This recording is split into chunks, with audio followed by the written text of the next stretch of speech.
yeah, I decided, you know what? Let's do a little bit of draft building. It's funny, like I'm playing one deck in standard right now, and I'm having a ton of fun with it. But I feel like I can't just play SS Sabotage every stream. Um, so I'm trying to think of other stuff to do, and one of the things I want to do is start doing a little bit of work publicly on the draft and get some feedback. Um, and you know, there's other people who've built a lot more drafts than me, so getting feedback out there early is probably useful. First thing I want to do, though, is do some meta review for a potential video idea I want to get going. So let me get my notes in here.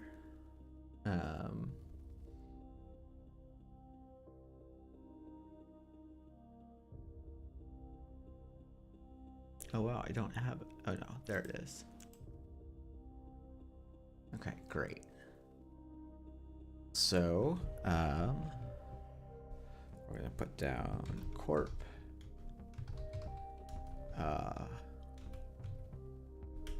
And then we'll just put some runner stuff down here. Is that how to do this? Maybe that's how to do this. We'll see. We'll see. Oh wow, did I turn off the music completely or just like so quiet I can't even hear it? Okay, that's hopefully not too loud. We'll see. Okay, so one of the cool things is we're actually seeing a lot of Netrunner events, which has not been true for quite a while. And I can actually filter by events larger than 10 people or larger than 12 people and get actual results.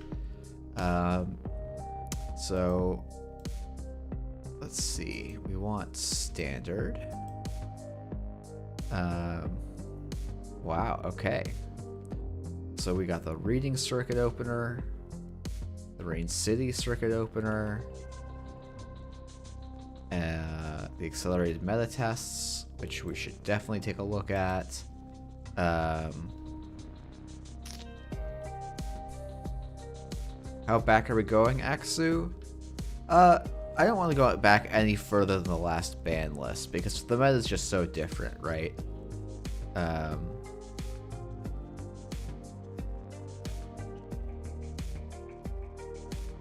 So actually that's probably a filter that we can do.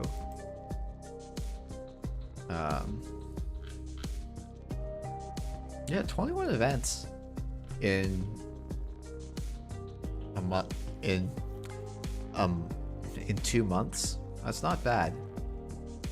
That's not bad at all.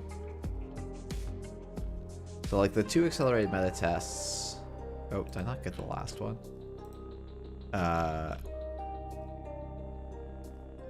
Seem like the big ones to grab. The other thing I should say, oh, I got that one twice. There we are. I should fix the naming on this one. I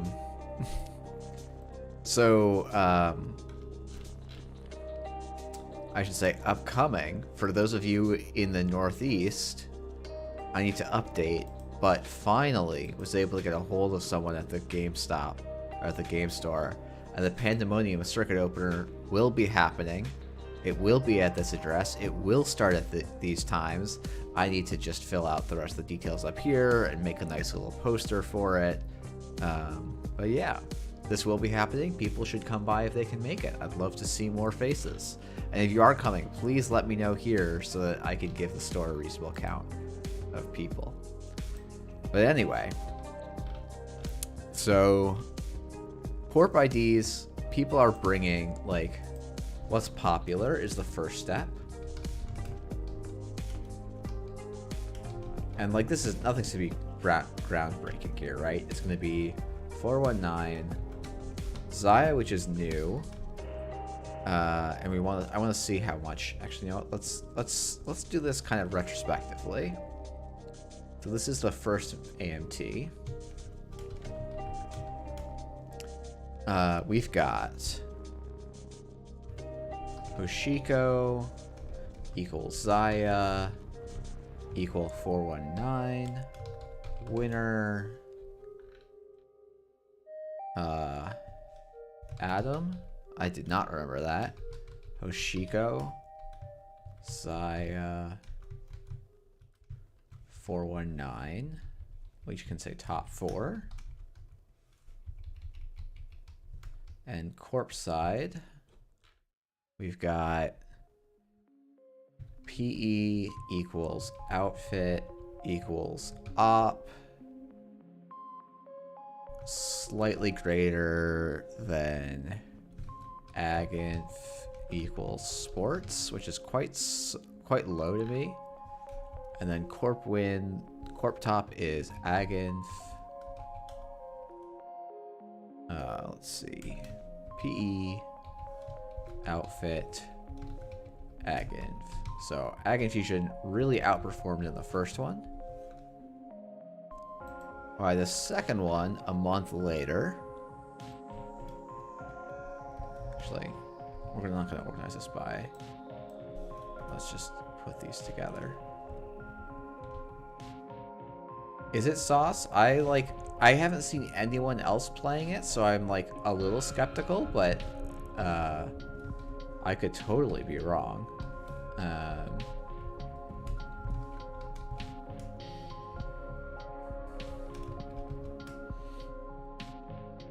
Okay.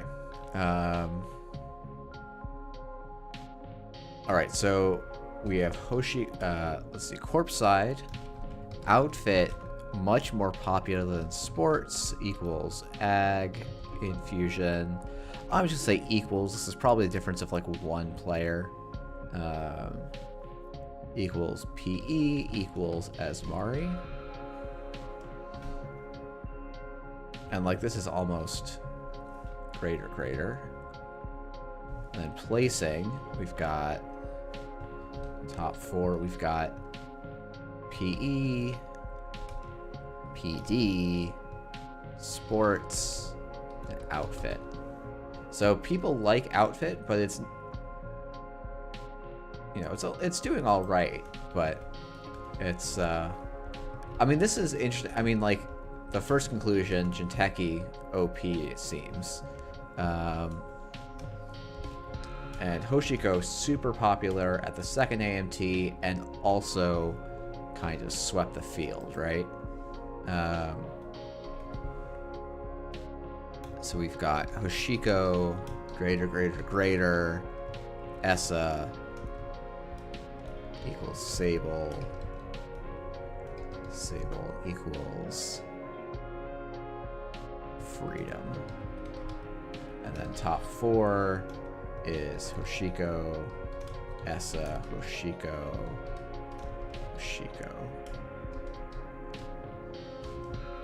So Hoshiko may be meta.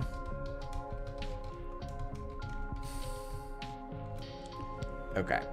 Let's see if there's anything. And then let's see if any of these. So this is the Boston one. No top cut here, but I don't think that changes anything too much. Popular Corpse, PE, Op, Sports Medal. Makes sense. Asmari R+. And Hoshiko and Essa really cleaning up.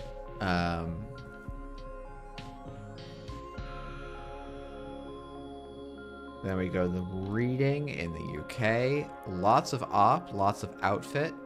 Then some Asmari and Jemison.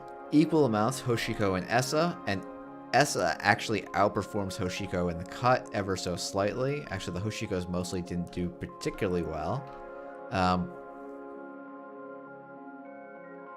So, it's not a huge event, but it's still not nothing. Reading CO, Essa greater than Hoshiko in terms of conversion at equal play rate, but no Jinteki to be seen. Literally 0 Jinteki in this entire. Oh no. 1 PE and 1 Ag Infusion. Where did they finish?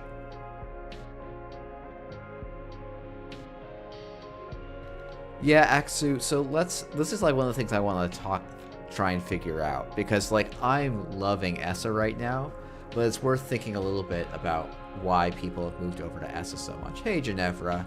Oh, it is pronounced Reading, isn't it? Yeah, I knew that too. Oh, that's embarrassing. And yeah, here, once again, we say ESSA, Hoshiko, Hoshiko Freedom, in a field that's mostly Hoshiko, and only one ESSA.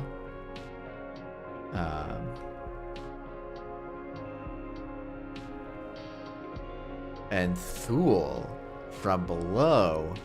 I mean, basically, it's just Anarchs, right?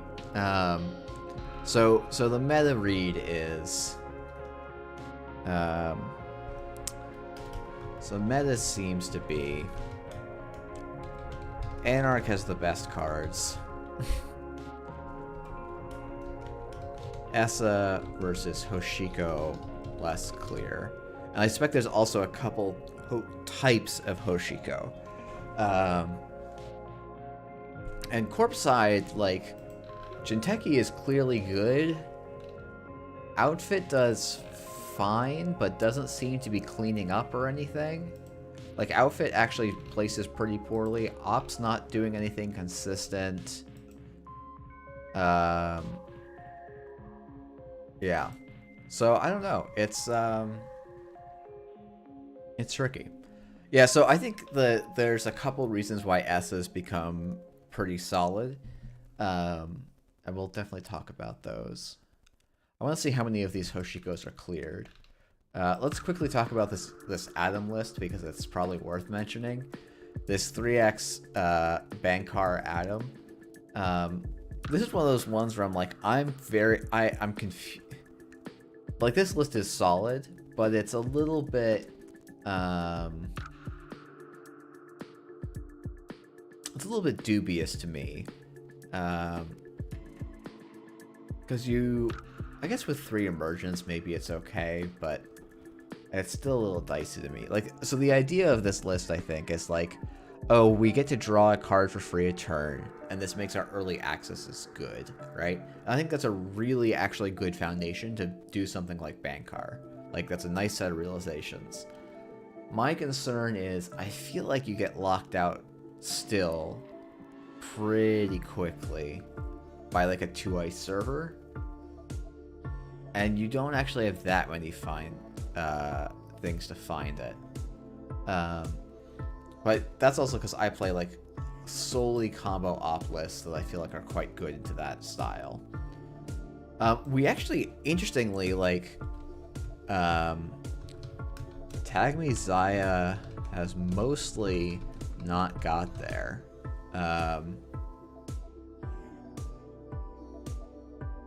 Like, I think that's pretty interesting that now some of this might be that we haven't seen a lot of people that play a lot of Tag Me Zaya.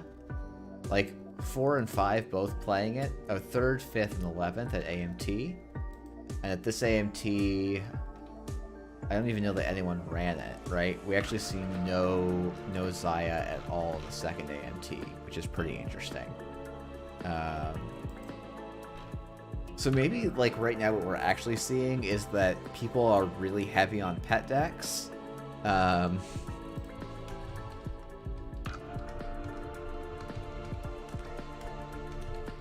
Pet decks. And there is no meta? Maybe. I don't know. I think that's an interesting one. An interesting question.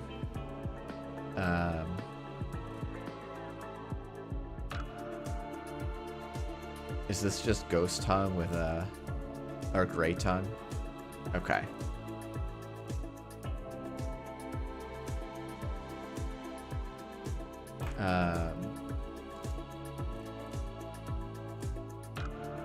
But yeah, this is like the core ESSA list. This is Grey Tongue is sort of the name I've been using and a couple of people have been using. Grey crit hit D20 is going by Grey now, which I think I've mentioned last week.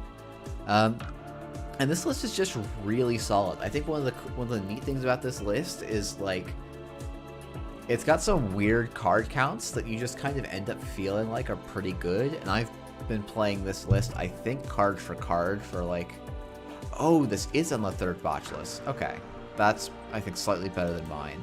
But yeah, like this is just like a forward, like really aggressive tempo list. And I think the idea was that before, against Reality Plus, like you couldn't actually steal the agendas before you got hard-hitting news boomed, and similarly Market Forces takes you out of the game. I was playing against an Asmari list that was just playing Market Forces, and it was such a pain to play around. Like, you just don't ever float that much money in this list, but you usually get by just fine. But if you had to consistently clear tags, like, this list really struggles. So I think that's the idea. Now let's see if anyone's ever claimed a Hoshiko list. Okay, we've got... Great, so we can look at every single of these AMT lists. So let's start looking at that. So let's see. We've got just good stuff with 3 Amakuas, 1 MK, 2 botch lists, Awake, and then Aeneas Informants, which I think is supposed to be the tech. Let's just quickly look.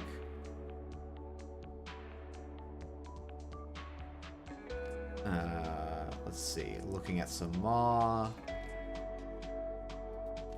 Yeah, running 3 Amakuas, Moshing, yep. Hippo, yep. I'm not sure that Devil Charm is actually good, but maybe I'm wrong. I don't know. It seems suspect to me, but I didn't get to see any of these games. I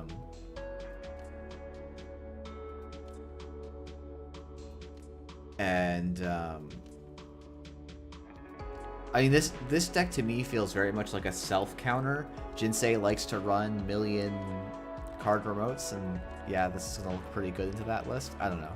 This looks solid. It's just lots of Anarch, or just lots of money Anarch, which makes a lot of sense. This is APOC Anarch, makes a lot of sense, right?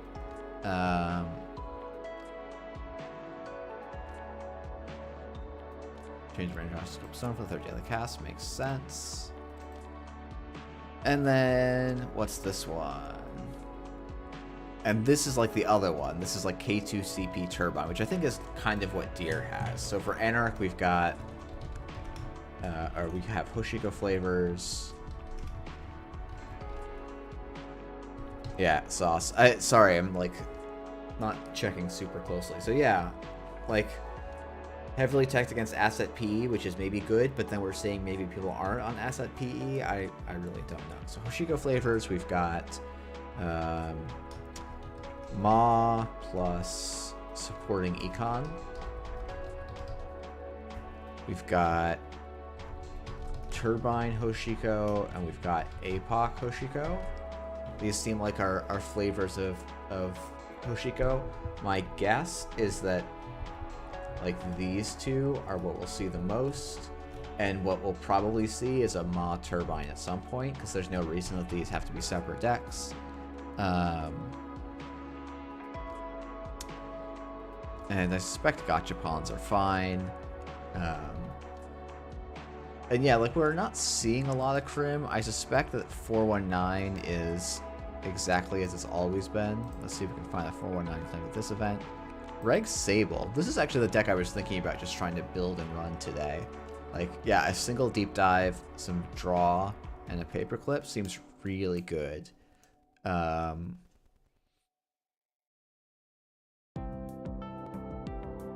think you do just put Awake Implant in. I think that would be my big change here. Trying to think what you cut, but what do I cut here for Awake Implant? What do you cut here for Awake? Do you cut a daily casts? Seems wrong.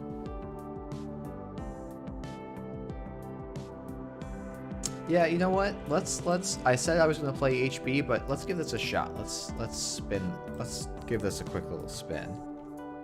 I think this is interesting. We haven't solved Corpse Side at all. I think Miss Bones is pretty valuable in this meta. I suspect we're gonna see it. There should be enough. Wait, I thought it was. Oh, it is. No, you should. Okay, right. There's enough assets around that I think it matters. We can just play 46. Oh, wait, why are Carpe Diems in the deck?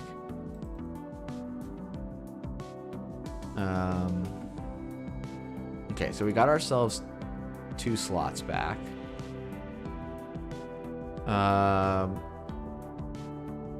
Yeah, Miss Bones is why. Like, I would almost put a second Miss Bones in. I could see that even being fine. I mean, I almost cut the Dream Net for the Class Act, but Dream Net seems solid enough. Can we fit, like, is a Sneak Door worth putting in here? We can't DJ Steve.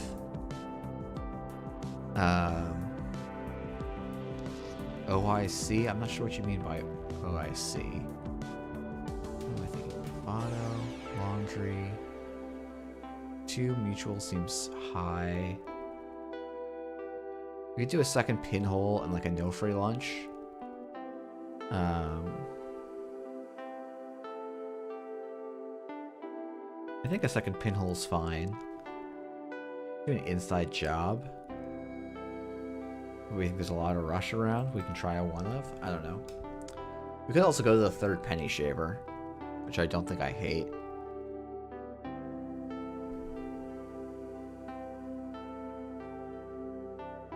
Yeah, let's go to the third Penny Shaver. Whose deck am I messing up here? Chris, I assume.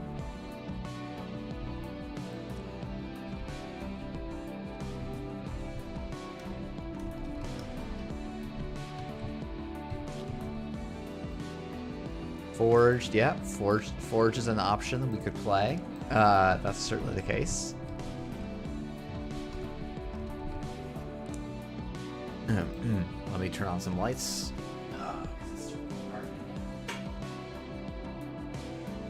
Okay. Yep, Forged is an option. We could even run Emergency Shutdown too. Go way back, right? Emergency Shutdown's legal. I'm not making that up. I think. System update 2021. Let's go. That's some weird art. Yeah, Forged. Oh, you know what it is? It's actually falsifieds. That's what we want. We cut a Pinhole. We cut the... What was the other card? Oh my goodness. What was the other card? Oh, it was the third Penny. Yeah. For 2 falsifieds. That's what we want. That's what we want.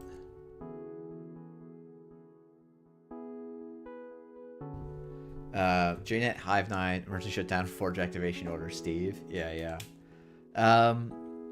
Okay.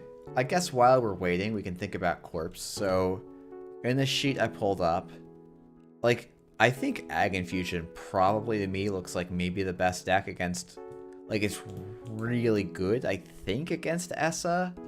Though Essa definitely has a couple of lines against it. But just like being able to boop off of HQ is quite strong.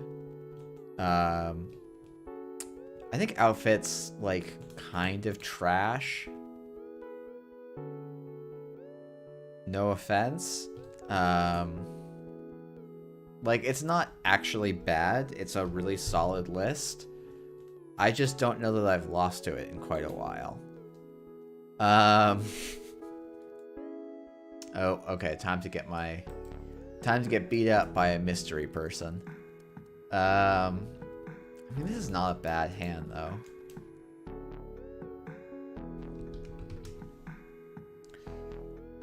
Let's see. Yeah, I think we can keep this hand. Like, Outfit's quite solid, and it high rolls really well, and it definitely has beat me on stream recently, but I never feel that behind against Outfit. Just because of how the deck kind of works, right?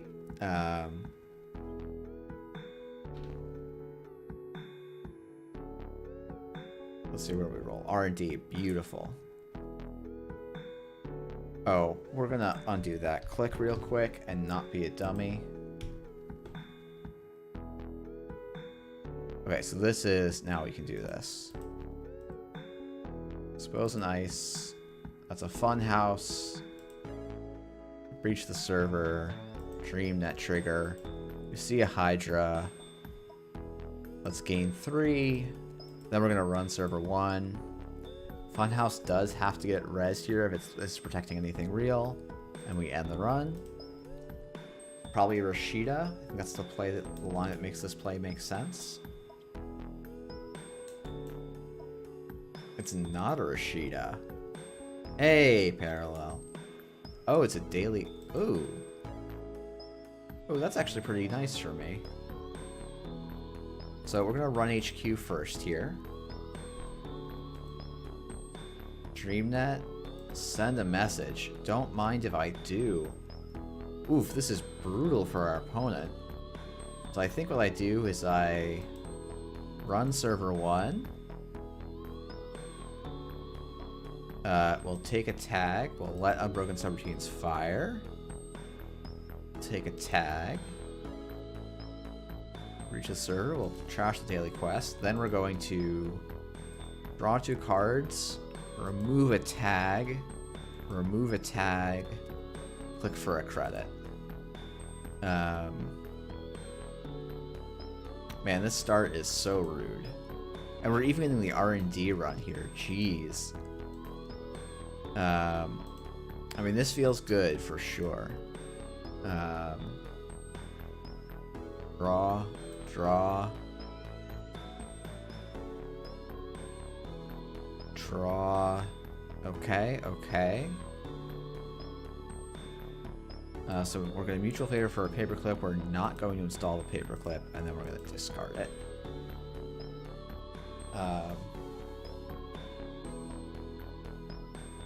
Oh, it's parallel, not plural. What am I even talking about? Jeez. Okay, so this is if I breach, right? So I think what I do is something like install run HQ.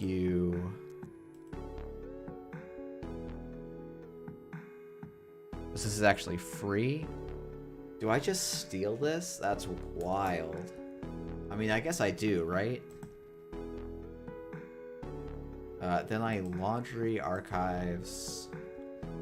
So I don't actually have enough to go after this regolith mining license. I think that's okay. Oh, Chesu's gonna be nice.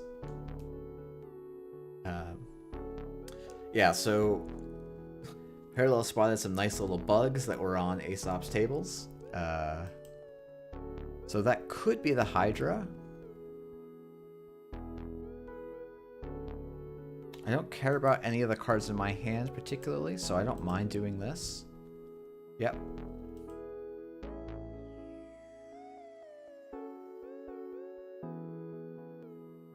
Opponents just kind of doof themselves, so I don't particularly mind.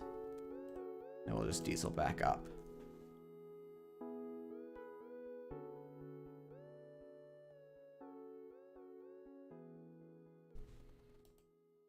I would love an archives here, but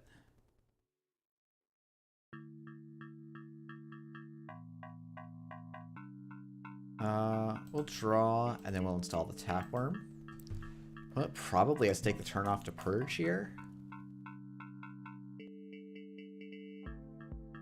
Or give us 3 credits and we're just kind of back in the game.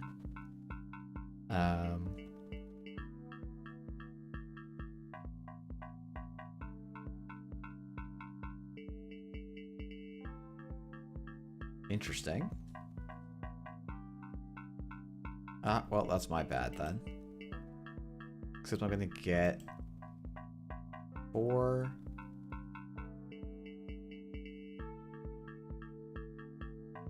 Am I just dead to boom? I think I'm just dead to boom. Let's see if they have it. Man, that's a silly lead to blow. Oh well, so it goes.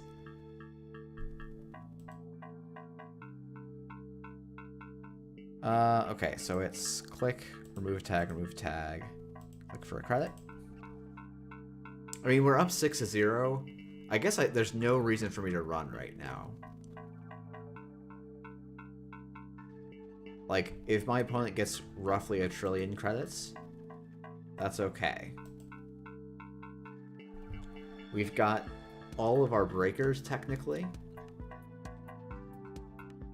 So I think my next turn is credit, credit, credit, install the class act.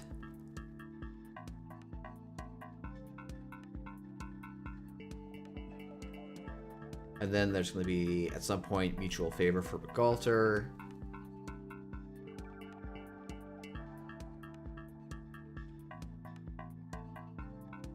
A Sandberg would be annoying. That would definitely be annoying.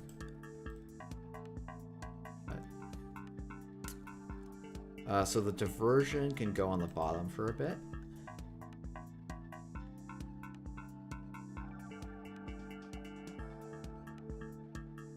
Okay. So I think I name agenda here. Send a message. Great.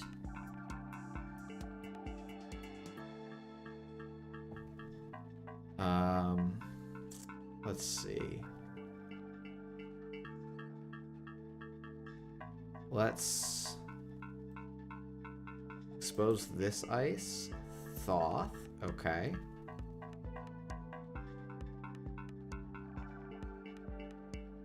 We'll run at server 1. We'll end the run. We'll gain 3. And then I think I'm going to click for 2 credits.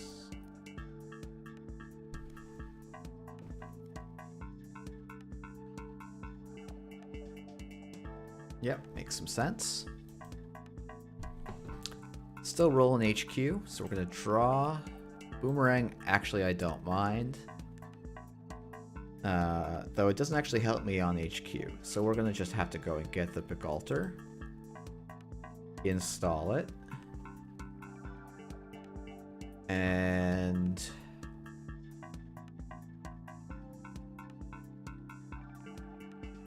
click for a credit. So this is 2 and then 5, 6, 7. No, 5, 6, 7, 8. So 5 plus 2. So this is a 7 to run. So it's really a 5 to run. So it's not something I want to run for fun, really. This gets me back 3 on the run. So this does become kind of cheap. I did pull R&D. I think we just go for this run on R&D. If you've got enough to like deal with a lot of things. So I think we install paperclip from the heap here.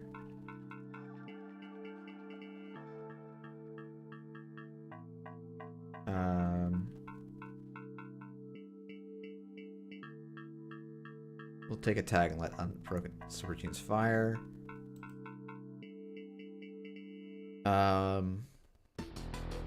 Okay, I'm gonna run server 1.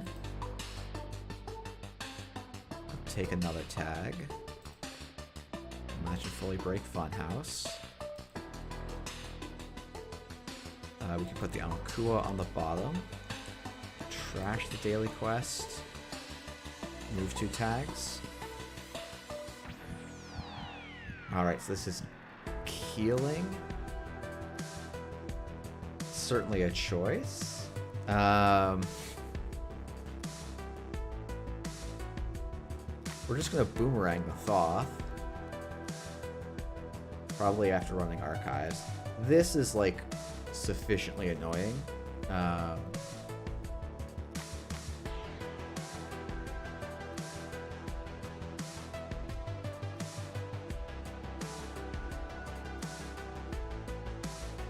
That's 4 influence. We're just gonna say you don't have it. I don't know why you wouldn't, but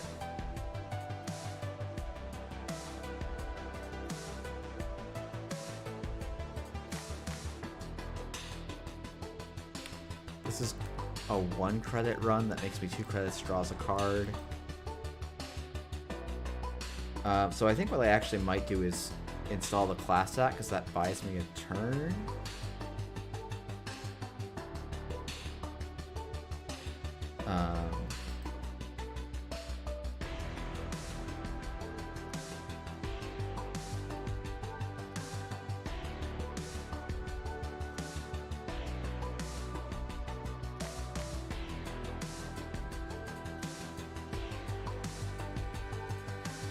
So it's credit, class act, and we survive boom this way. Sort of. Not actually, I guess, but...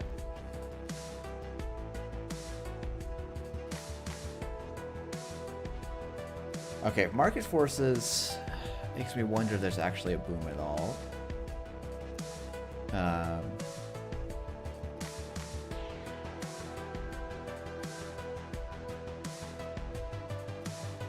But we'll see.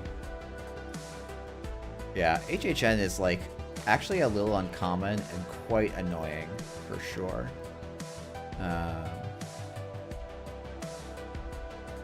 And one more card. We're not installing this Awaken Plant.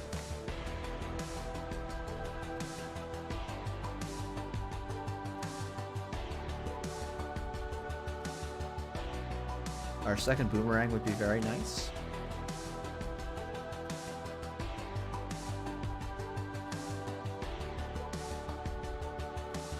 Yeah, that market forces was quite something. Yeah, I mean, unfortunately, we're starting up 6-0. I think I'm pretty dead. Just like, it's very difficult for me to make much progress here.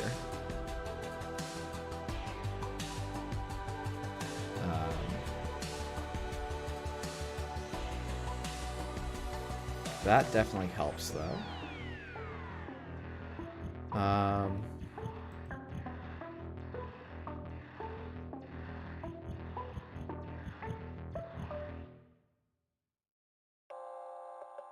Yeah, maybe I just want more of those, but...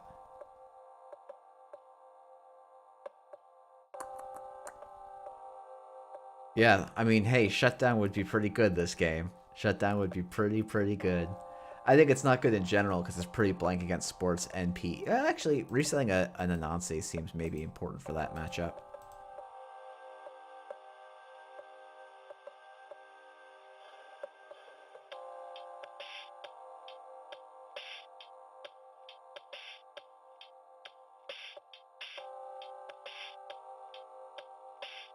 I feel like that has to be an NGO front, right?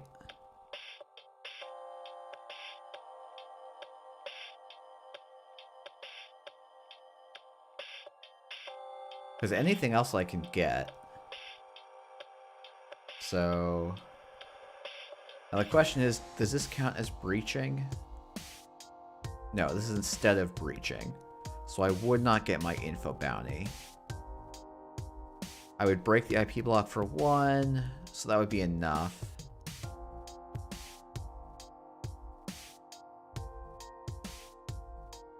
This should be credit. We'll run archives.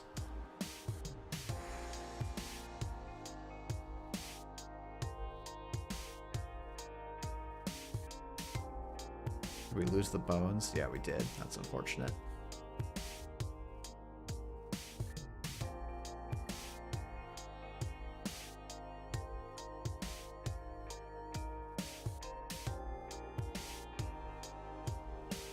And then we're just going to click for some more credits here.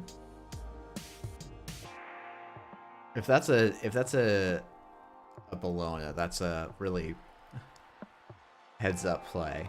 But I think that's got to be an NGO front.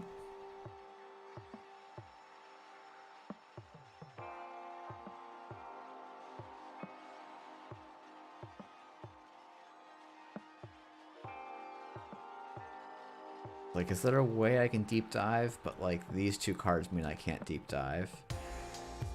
I need 7 plus another 8. So 15, 2, 3, plus this ice. Oh, that ice doesn't exist, right? Well, no, it does exist.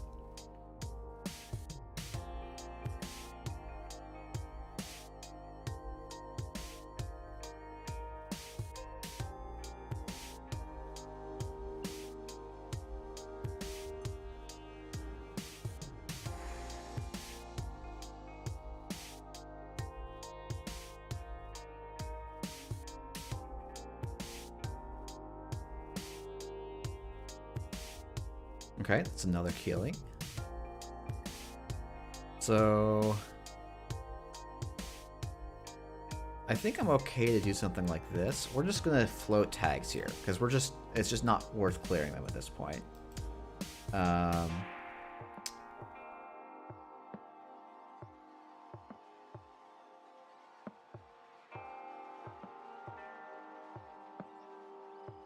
Probably do trash that.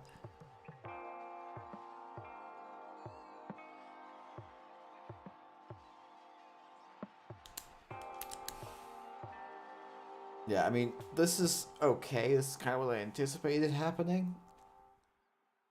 Because now we're going to go gamble, boomerang, make the run, and we have plenty of money.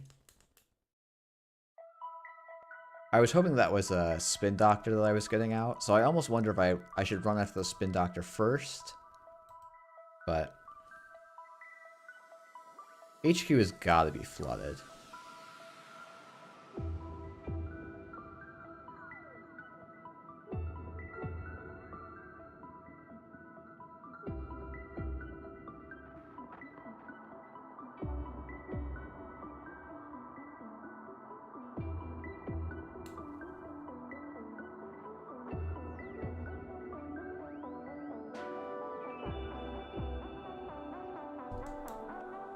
But, yeah. I hope Thoth and Market Forces is their only... Do they shuffle back on Market Forces? That would be smart if they did. No, 2 unseen cards. So, yeah, HQ is pretty flooded.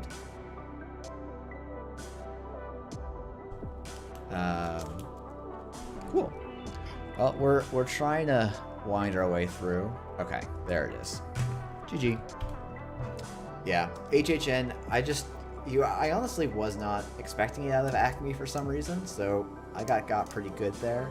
I think if you look back, the first time I got HHN'd, I probably didn't need to run that turn. But yeah. I don't know, maybe Acme's the deck to beat. I suspect this deck has some problems against really aggressive, or maybe not really aggressive. Like a botchless is something this deck really doesn't want to deal with, which I think is a real problem, potentially. Yeah, I might give this Sable one more spin. My sense is it's not quite as good as the other options you could play, but it's fun, which is definitely not nothing, right? But that's maybe one that's worth me going back and doing some replay review, because I think I flubbed that match a bit more than I needed to. I think if you go back and look at some of the runs, especially the one where I got the first HHN, like we can quickly go and look at the log.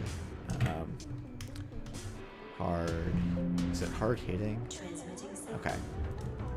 So turn 7. What were my runs that turn? Install Penny Shaver, run Archives, draw a card, install Tackworm. Did I need to make a run on 4 credits there? No. Did I need to make it, like... This is a silly turn, right? There's no reason to run here when I'm up 6-0. I should be clicking for credits. Hey, cat. Oh, just got beaten by some real cheese playing Boom HHN, Keeling, you know. Yeah, no, I mean that was a big throw on my part. But my opponent played very well. So you heard Rotom Appliance made that deck? I should have maybe checked that if that deck existed. I mean, I don't know, it's interesting. I'm looking back and I'm like, yeah, if I didn't install Penny Shaver and run Archives for fractional credit, a card draw, a click, and a Tackworm install, and just click for 4 credits there, I'm at 10 credits to basically nothing for the corp. Or 10 to 10. I don't even know if there was a daily quest ticking. Like, I definitely punted a bit there. But, you know, that's how it goes sometimes. You just punt it. Which is a great strategy for corps right now. Like, I think actually that might be my lesson, is corps are either hoping to high roll or that the runner punts it. I don't actually know, like, it's interesting because I think ESA, like, you don't have to rely on punting, but you can just hope the ESA whiffs, I guess, which is not quite the same thing, but you can actually outplay the ESA lists, I think, though it's not trivial. Yeah. Argus didn't rely on punting. Like, there were, and I would say some versions of Kill Mari. Yeah, so Jess, or is it Jesse? It's probably Jesse. Whoops. So I think I was showing this earlier. The Sable lists, or the ESA lists I've been really enjoying. Let's go see if we can pull them up.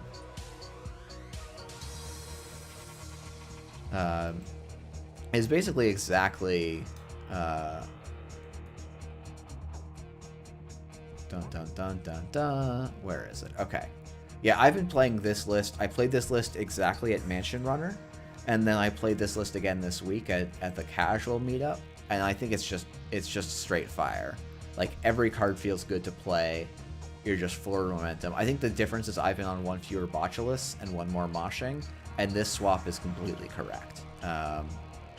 Like, this list, you don't play for value in the same way that you do in a lot. Like, this is just like a go kind of deck, as opposed to like a sit back, extract every chunk of value out of the card. It's like, what's the most valuable thing I can do this specific turn, and go for it.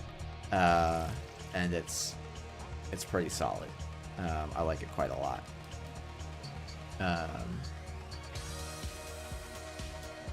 So yeah, it's a great list. And it's very popular at the moment. I think at the meetup, like, everyone's running some variant of that. Yeah, I think S is a really nice transition. There's not that many cards, but they're like huge upgrades, and they're also standard staples. So that should be good. All right. So I'm going to try to punt a little bit less this game, but we'll see.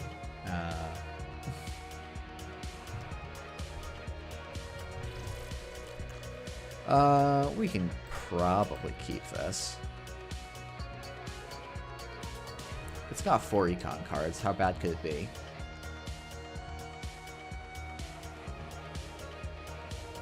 That's an order I would have never have thought of.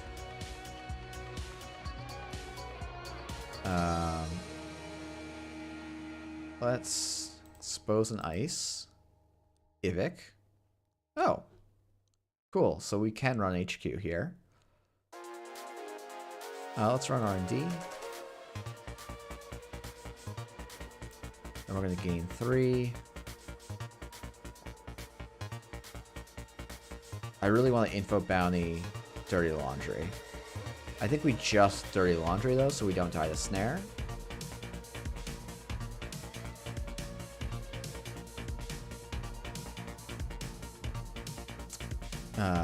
We will draw. Of course, we draw a Penny Shaver because we're doing things in a good order.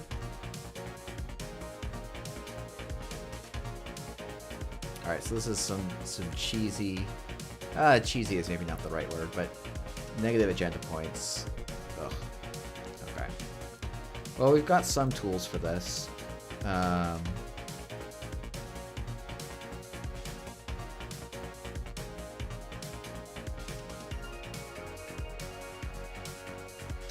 I think we're gonna run R&D here instead. Hey, we steal the GFI. Let's go. Let's see. So this says, that you did not install or advance this turn. So I don't need to worry about either server 1 or server 3 here being points. Right? So I'm really tempted to just ignore them.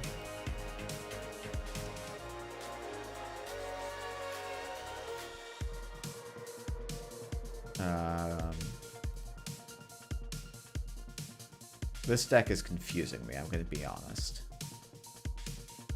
I don't quite want to play the Diesel. Actually, you know what? I do want to play Diesel last click, because I can just get rid of this Penny Shaver.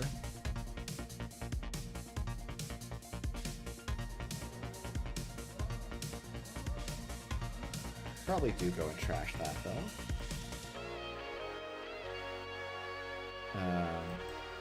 Yeah, 2/2's not super threatening.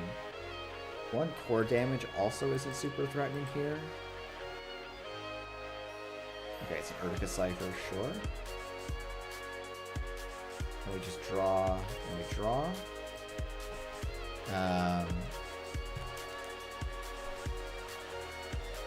So maybe this is just me Grinder Isawak. I know it's from Piranessa. I'm like a little bit worried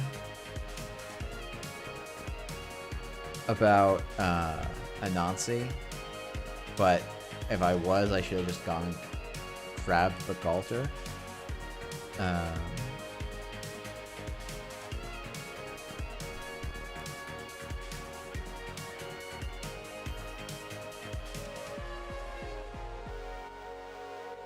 You know, maybe I just go and do this, right? Oh wait, this is Ivik, right? Not Vampira Nessa.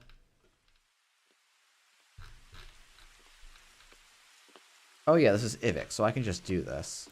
Oh, I even have the paperclip in hand, so that's silly of me. Hey, we got the longevity serum. Let's just go back into HQ. Let's see what's in there while we get free accesses. Okay, and then we'll just overdraw and we'll get the paperclip. I thought this was Vampira Nessa, not Ivik, so this boomerang might get stranded. Okay, they're not seamless launching here, which I think is a little bizarre. Okay, the boomerang got completely stranded. That's quite unfortunate. Do I guess agenda here? The Costa Grid. Makes sense. Makes a lot of sense. How much do I care about these cards in my hand? I suspect this is going to have some kind of net damage, so I don't need to be, like, too ridiculous here. You say stranded, I say active like Parasite. That's a fair point. The big difference is I didn't make them spend the money on it, right? I just traded a card for a card, and I spent 2 credits on that card. They spent 0, so I don't know.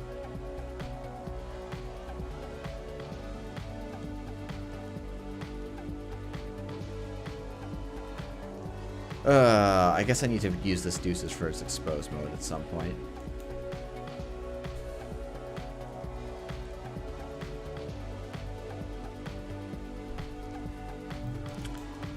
Yeah, losing that mutual favor was a little unfortunate. It definitely has cramped my style a bit.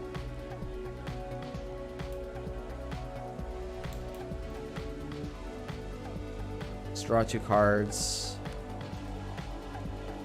Expose an Ice Mind Game. Let's run an HQ here.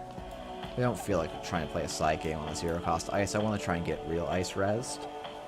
Alright, that's real ice for sure. But we have no cards that we actually care about in hand.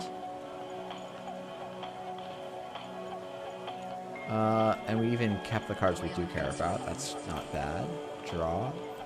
Draw. Do I install this? I guess so. Because the opponent reses La Costa, that's what, 3 to res?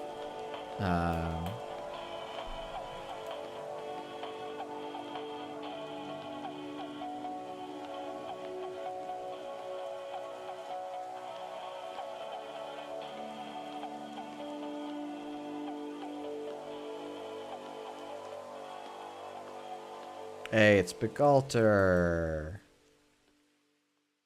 There he is. Now we can run with a little bit more aggression. It's 4, 5, 6, 7. So that's enough to start challenging our server after we click 3 times for the bravado. Hey, Andre. Just having a kind of quiet evening. as is usual on my stream, honestly. I think we're just gonna click for 4 here. I guess opponent's on 6, so actually this would have been a good turn where I don't have to worry about a Nazi, but hey. That is what it is. We're just trying, where's this deck? Oh, okay. We're trying, I can't find it. Someone published a Sable list and I thought it looked fun, so.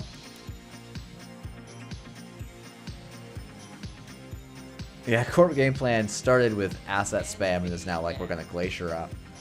Not really. It's a single deep dive, and then just good stuff. Prim. I mean, they have 0 money, right? So we just go and start slamming stuff. Okay, well that's gonna get my Amakua for sure. Have the purge. Do I actually pay into this Trace 3? I think I do, right?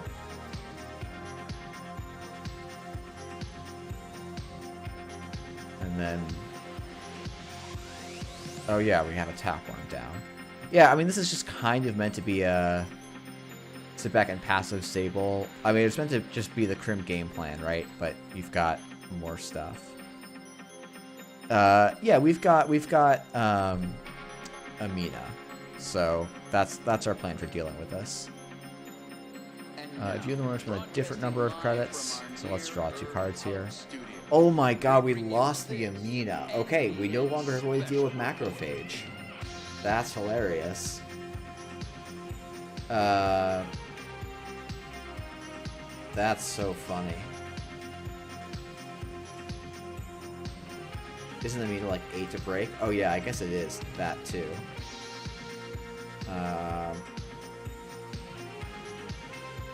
Yeah, our opponent's running Muse Team Isawaks. Yeah, I mean, we definitely go for server 4 here. Mind Game is... oh no, we actually can't because... is it Mind Game 0 to res? Yeah, this is Mind Game, right? Yeah. Oh, but we just win the side game, right? If you and the runners spend a different number of credits, so we spend the same number of credits, and like just continue. Yeah, yeah.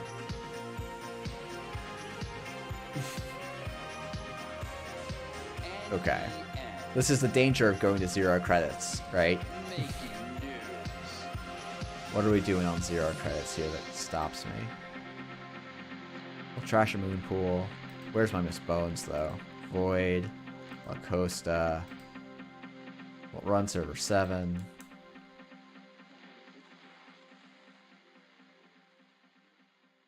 Okay, so this is going to be an awkward game for sure now that we don't have a code gate breaker. Yeah, what is this list? This was Chris NB's list. It's just 1 deep dive, 3 deuces, 2 diesels, a paperclip, 2 tapworms, a Chesva, Bagalter, Amina, Amakua. The change I made was putting in 2 single awaken plant and 2 falsifieds that used to be what did those used to be? Someone will have to remind me. How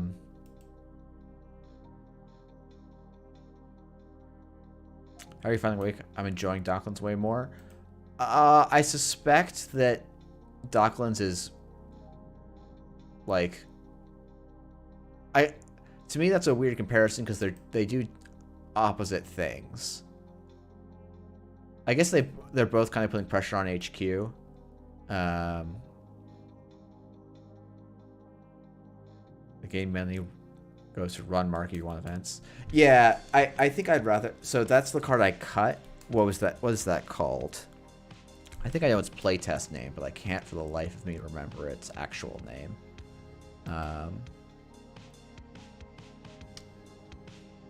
Okay, cool. Carpe Diem. Yes, that's the name.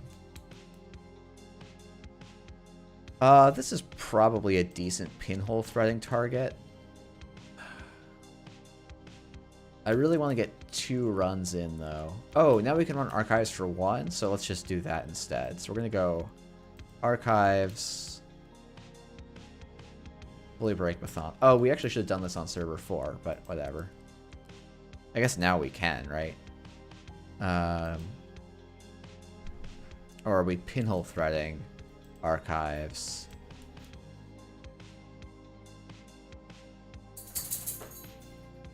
We'll get rid of this regolith. We will daily cast. Oops. And we will switch the ordering of that. Because that's how brains work. Or how credits work. Yeah. Like, Carpe Diem is fine. And maybe this list is trying to be so aggressive that that's actually the right game plan. I'm just a little skeptical. I think I actually want to draw here more. Let's see. Let's just run archives again. This list does maybe have a little bit of a nombo with the Tapeworm Amakua, but oh my goodness. Alright, we're at 1 agenda point, but I think our opponent's not in a great spot. I guess we have to win 2 mind games. And as I say that, they're totally fine again. But yeah, losing the Amina off of the pull was not great. And I think we're also down the Chezu, which I thought I was drawing for, so we'd have some recurring econ, but that's fine. I guess running archives this turn actually does make sense, because it's basically free. But yeah, let's see.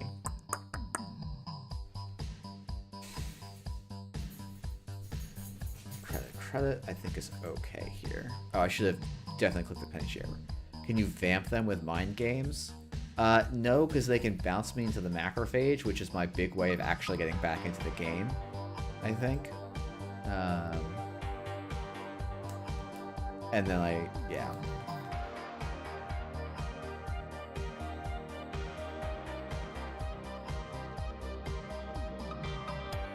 Yeah, the mind games after losing my Amina is really just a huge hurdle in playing this game, and maybe why I shouldn't have drawn on the Ike.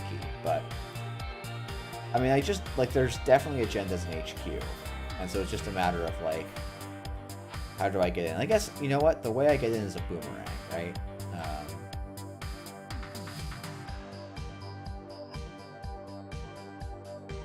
And I have more boomerangs. I could have sworn I had more boomerangs.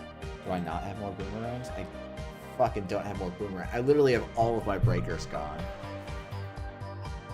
And I definitely should run archives that turn. That's funny. I'm like, this is not great. This is not looking good for our hero, Jeff.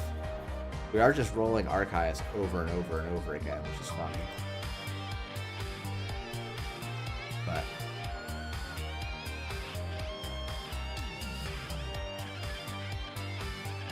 okay, so we're just gonna have to just trust our ability to side game here.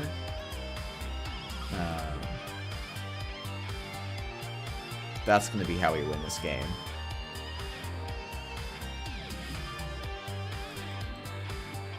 Class Act and Tank HQ. You think that's better than just trying to camp the remote? Because they have to win a lot of side games here. They have to win quite a few. You can always break them with paperclip? No, they're code gates.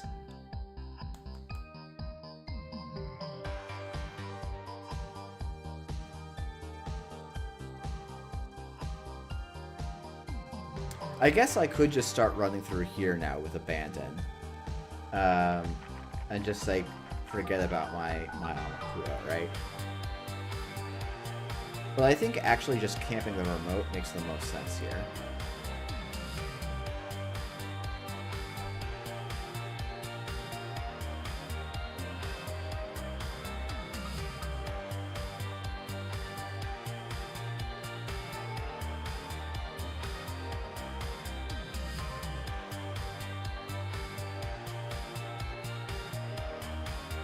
Like, I almost wonder if I'm playing for a deck out.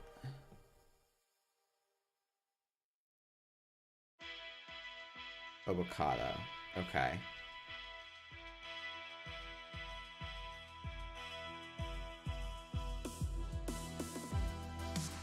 We're just gonna win 2 side games in a row. That's just what our plan is here.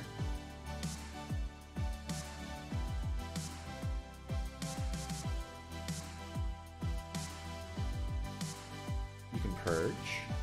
Like, who's running 2 macrophages these days? Like, it's absolutely wild. Do I protect this? Probably. There's like a small window. Oh, I guess they must be on... Yeah, that's what it is. They're on Ivic, right? Yeah.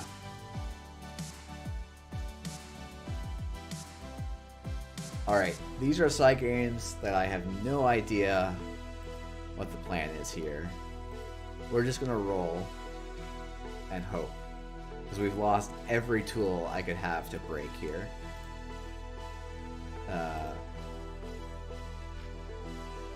Oh, let's go! One more!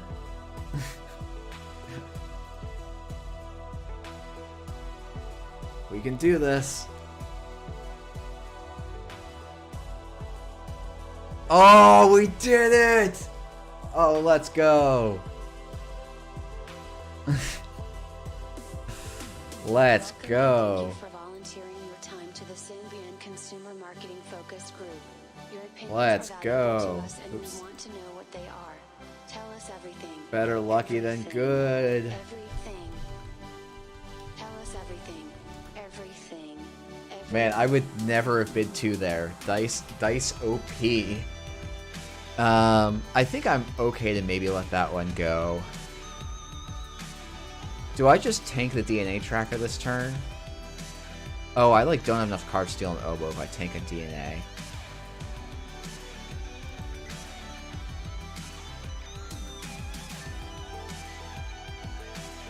Okay.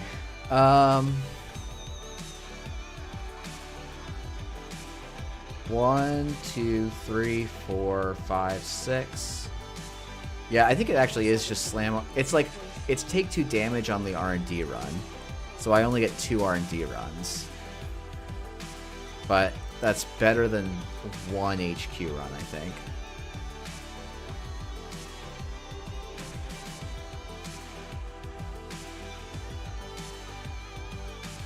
Yeah, it is an NGO. That's true. I wonder if it is just better to go for 1 HQ run, though, right? I can't steal the oboe, but I can steal GFIs.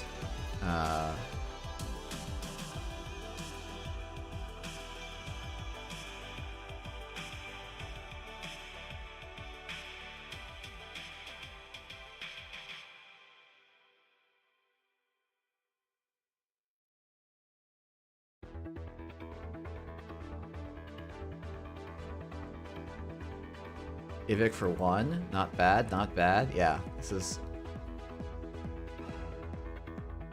Yeah, actually, you know what? Maybe I don't like this run. I wonder if I just like being able to steal an oboe.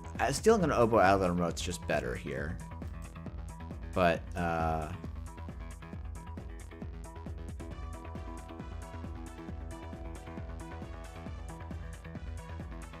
But we'll just top deck a GFI here.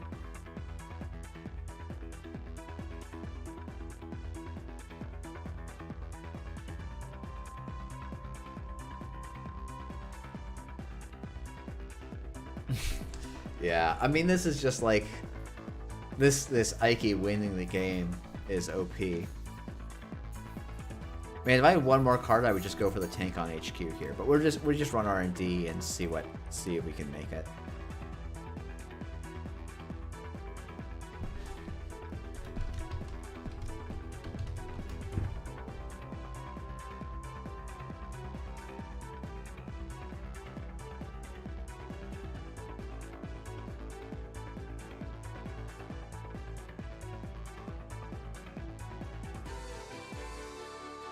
Yeah, I mean, this was unfortunate that the Ivic hit the one of the only cards I could no longer afford to lose. And we'll see if we win here, and if we don't, we don't, and it's our own fault. Yep. GG. Yeah, so that was yet another piloter loss. There's still a chance to guess right on both both side games? Technically, yes, but they can just slow roll an oboe and then install the other oboe. So there's actually 0 chance of me winning this game.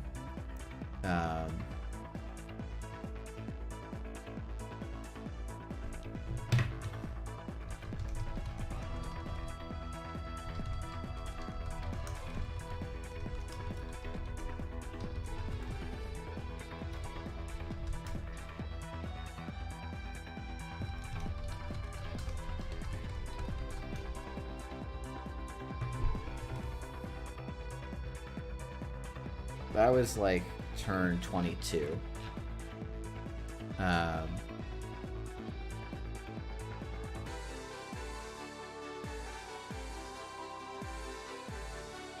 Yeah, so it goes. We'll do, you know what, we'll just keep going.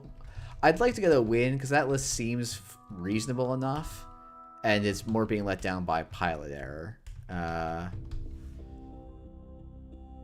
Yeah, that corp ID didn't do anything, and you know that's how it goes, I guess.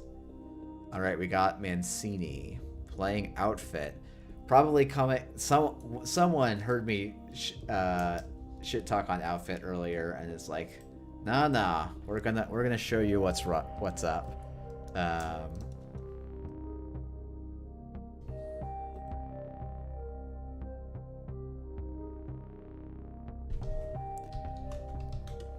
All right. Don't think I mind that at all. Okay, that's good to know. And we put this down. We'll still be able to clear an HHN this turn. I think outfit's popular. I don't think outfit's great. I think it's much more popular than it's actually worth.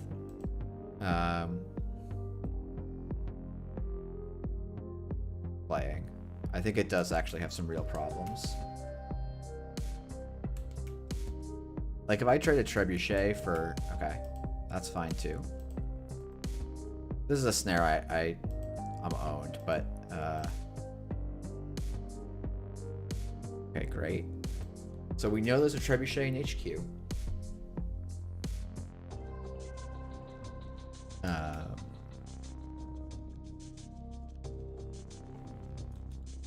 Yeah, Sable is nice because it lets you apply some early pressure. Honestly, I'll eat a trebuchet off of a 4-credit daily cast. That I don't mind here.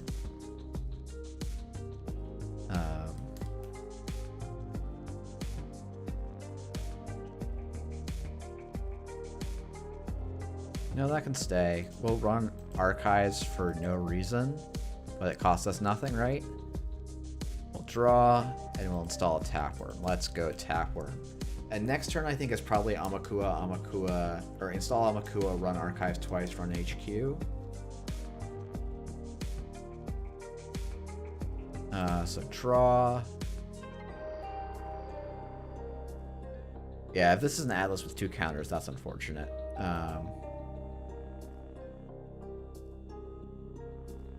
Oh, I even get the click back, so I get to really actually do this play. Oh, I can't go for the doof, though. So, knowing that the trebuchet is still in HQ is important. This cost me 1 credit, or it cost me 0 credits.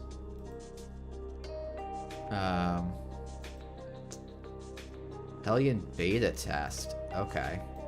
That's like an endurance tech. Yeah, Chris, I'm not sure about it either. Oh, that's just an early GFI score. Oh, that's fantastic for me. Relative to what I was thinking. Do I even doof here? I guess I do, right?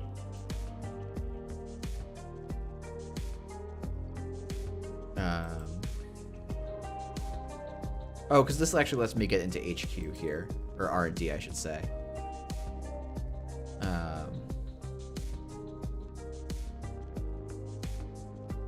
Yeah, turn 5, they've got 1 bad pub. We rip a red capture. Like, we're now super ahead, I think. They're probably going to too big to fail into one of their trace events, maybe. But I don't know that this does anything. Too big to fail for 10. Install. Show me what you got. So I have... let's look up the strength of Trebuchet. 6? Okay. So we Bravado HQ. For free. Probably should have put down the Docklands, but I know what's in their hand, right? We run HQ again.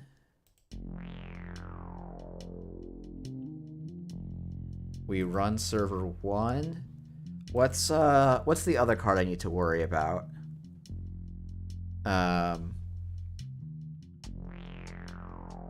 What's the big barrier? Bulwark. 8.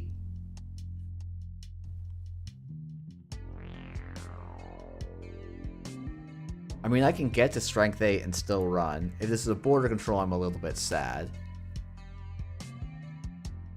I think it's more likely the Trebuchet. And if it's runner trashes a program, so I just trash the tackworm. So I'm fine.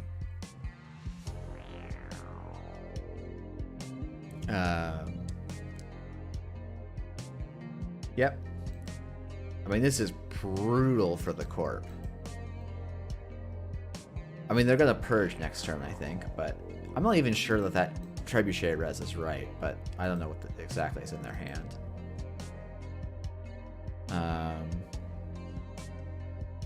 We will just run R&D while we've got the turtle, right?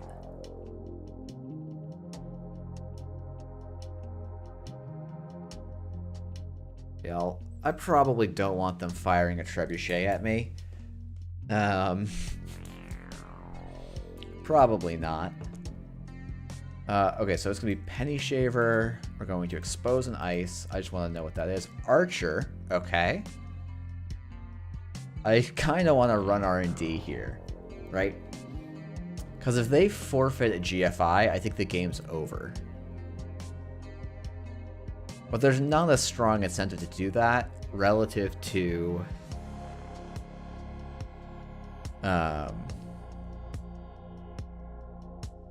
going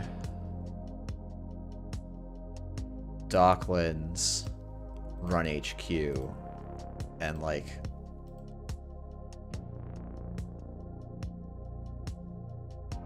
we're up. This technically opens me up to the Hellion beta test, but again, we're up 8 to 15. They can go up to 18 and maybe make me trash something, but this feels dire. Yeah, this is definitely a boat tech deck. Enforcing Loyalty is like... The other place I've seen this is in Ag Infusion to deal with Hunting Grounds against the Loki decks.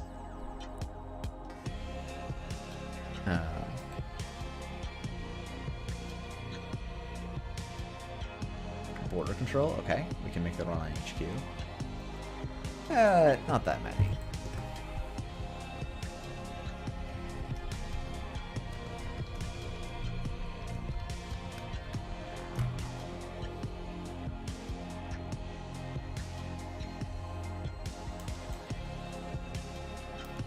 Yeah. Okay. This is a boat meta outfit deck. So it's probably not quite as solid as some of the newer ones. Yeah.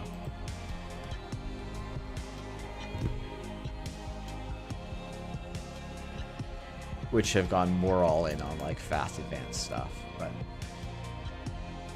yeah, enforcing loyalty for Hoshiko boat. Is that one credit better than Hellion? Doesn't work well for Sabotage Essay? Yeah, that makes sense. Steal a Hostile, Trojan Horse. I think we draw 2 cards here.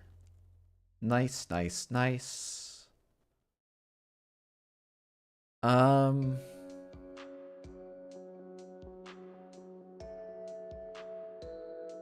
opponent's below 4 credits, so we can actually make this run on R&D. Okay, another Trebuchet.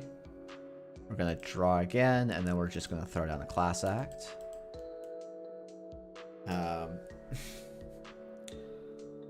This game has a strong like stop, he's already dead feel to me. But under the bus. Holy moly. That's great. That's great.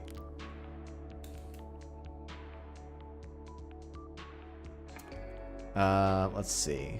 So I think we're gonna go kind of miss checkpoint. That's hilarious. I don't think you would ever play checkpoint, but you know, the heart wants what the heart wants. So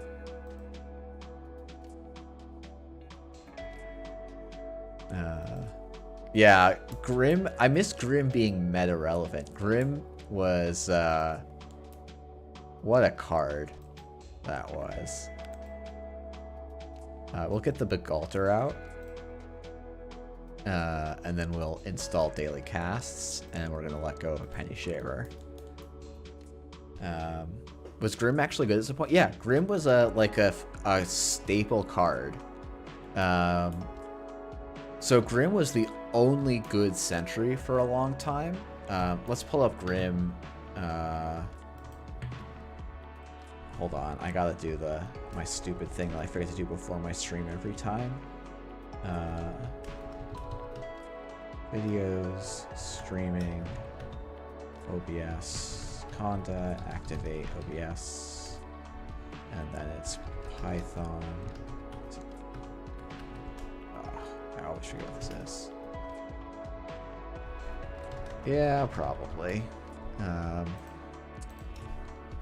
Outfit is pretty popular, though. You can look at the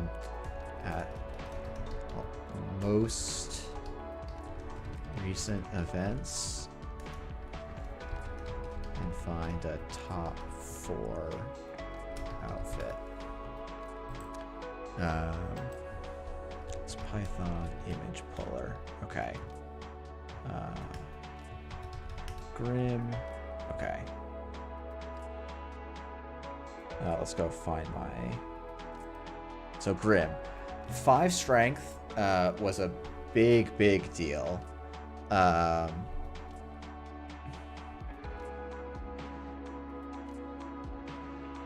Because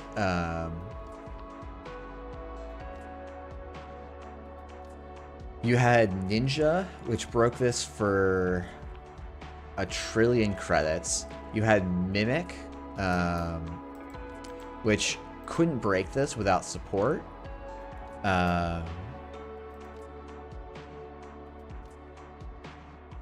You had like basically Mimic was the sentry breaker for a long time. Fem was also around, but you wouldn't want to break this Grim with a Fem.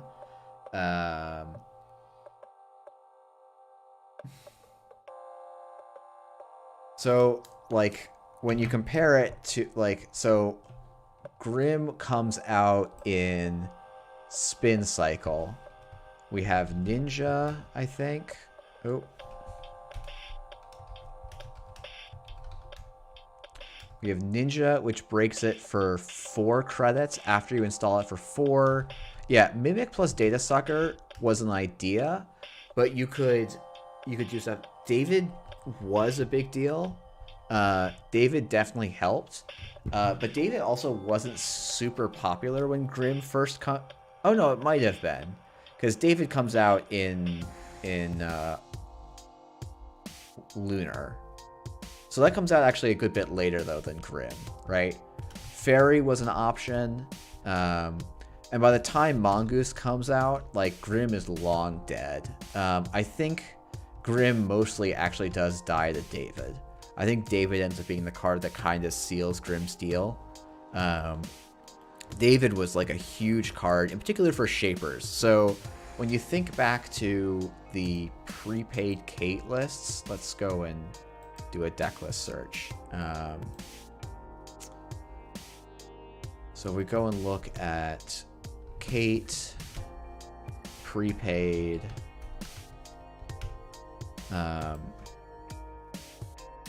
Yeah, Pitchfork. I was telling today, someone was like, "Oh, I prepaid Haley was a deck." I was like, "I don't think prepaid Haley was ever a deck, but there was a deck that was like, pretty common." So this is 2015. So this has, I think, no lunar cards in it, right? Yeah, this has got it. Oh no, this has lunar. This has just early lunar. And it's like, what are your killers here? It's like a single sharpshooter starts getting a run. Sharpshooter breaks destroyers one time. You have parasites, and you have mimics, and this is what your killers look like. They're so bad, and so Grim ends up being really good in this world, or like a really, maybe not really good, but a really reasonable include. So if we go back in time, and we can find decks that had Grim. I think they're going to be the same decks that were running Sea Source and Scorched Earth. I believe the first Super Modernism style deck was running all of these cards. Yeah, Seamus Modernism. This is as late as 2016. Wow. Yeah, so this is like a classic rig or style of deck. And yeah, it's running a single Grim, so it's not like it's a linchpin card. This list looks a little bit silly looking at it now, but like, it's like, oh, what is Beanstalk Royalties, Cast and Call? Like, you eventually cycle all these out for Data Ravens and more Sea Sources. Like, I don't think this list is great, but we can... It does Scottish Regionals undefeated. I don't know how many people this was at, but let's see if we can find another. So Super Modernism. This was like one of my favorite decks of all time. Grindel, one of my favorite absolutely unplayable IDs. Basically, you start the game with 10 credits and 1 bad publicity, and you're a 45-10. I feel like this could say you start the game with 10 credits, 1 bad publicity, and 1 agenda point, and it would be kind of okay. Oh, I forgot these really did only... Oh, they only ran 1 Sea Source because you only had 10 influence and you wanted to run 3 snares for some reason. I think if you were to run this back in time, maybe you go to 2 snares, 2 Sea Sources. This deck also came out in Jax, but you'll note this list is running 2 Grims and 3 Archers. Is that correct? Probably not quite. This is a 14-player CO, but let's go see it. Let me grab this. Grindel actually only has 10 influence. Yes.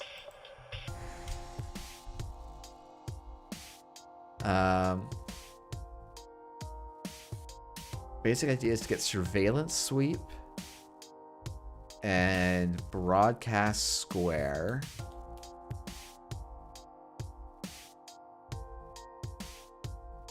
Yeah, Grindel was unplayable because of its influence. But this list was a big deal because it was the first list that just kind of rushed out with lots of money, and it said, if you don't, I'm going to Sea Source Scorch you.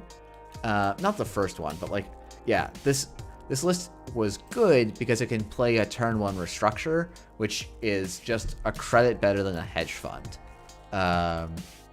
which is pretty good. But this agenda suite's wild. 2 false leads, 3 geothermal frackings, which basically gives you a click, get all of the on-score effects of a hostile takeover. So gain 7 in a bad pub. It's actually slightly better, I guess, because you didn't spend a click and 2 credits scoring it. The Power Grid Overload, I think... Oh, Power Shutdown... I guess was maybe tech for Plascrete.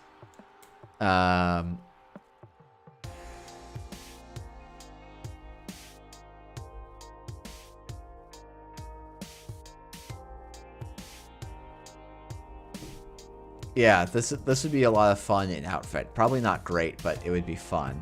Where you can click for 10 credits.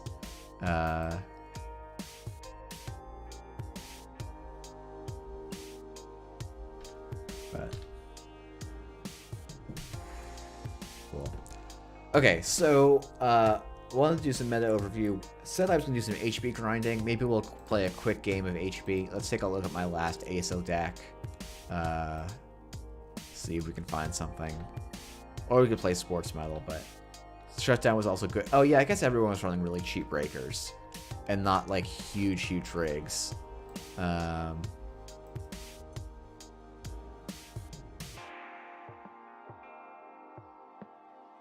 This is pre-ban list. Do I really not have an ASA that's pre-ban list? It's wild.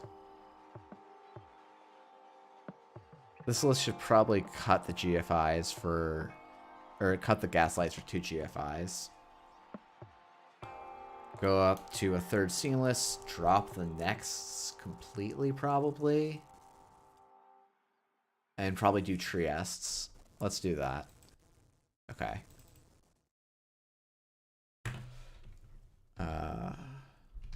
Global Food. Goodbye. Up. And Trieste. Oh, and we have 1 slot left. And let's get like a... Well, the question is, do I actually want Hagens?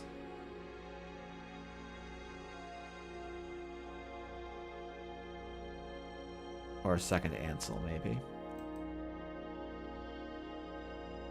We'll give this a spin.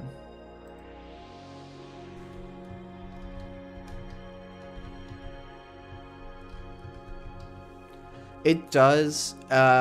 It's the Triesta that maybe makes it better. Right, so Trieste gives us... We have 1, 2, 3 targets. Though hitting a Fairchild 3 is not bad, especially if the runner spends any clicks setting up with an unknown.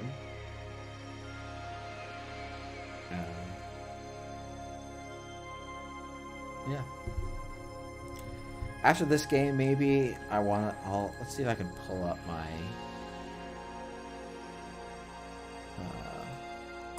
start pulling this up in the background. Right here.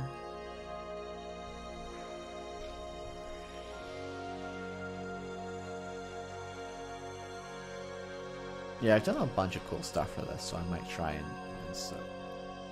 show some things.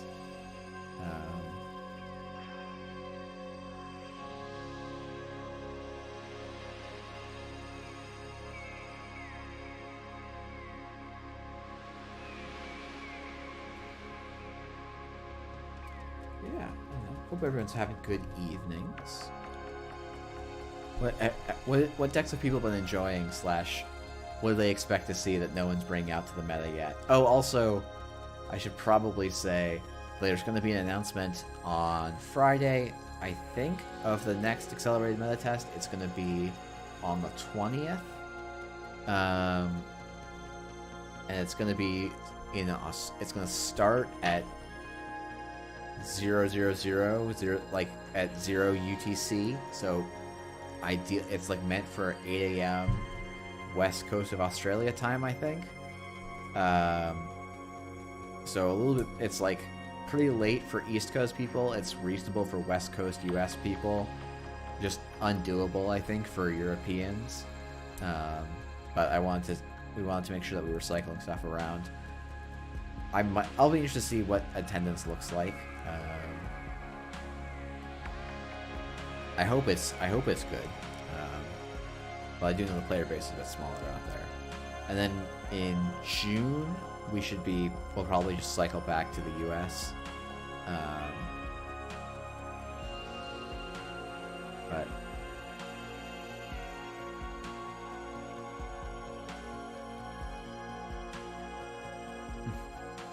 hey, outfit is a solid deck. I'm not convinced it's great, but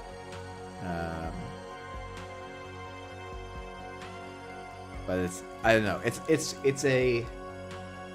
it's a high floor deck where it's gonna do really well. I just don't love the I feel like it has a little bit of a lower ceiling, though as I say that, like, knowing when to just and how to push your first agenda is a big deal. Yeah, I mean, outfits like, I think I would say, like, I would probably rate Ag Infusion and PE higher than it. I don't know how it can, like, my intuition is that Sports Metal is better, but I don't know that it truly is. So, also, yeah, I should give Plural a shout out for running an event on Aesop's tables. This was the Rain City Circuit opener, right? There was a small bug, but that's, you know, it is what it is. But it looks like Charlie came in second with an outfit list. Abraham came in fourth after placing third. That's Mari and Thule. And Thule winning it out. I'm hoping this was Essa winning it out. Kind of was. Actually, it won both sides, so... yeah, that's true. And like that is the interesting part about this meta, is it feels like the corps are actually pretty orthogonal, which is like, if I'm remembering correctly, a design intent behind Borealis was we want to make decks that are more orthogonal to each other.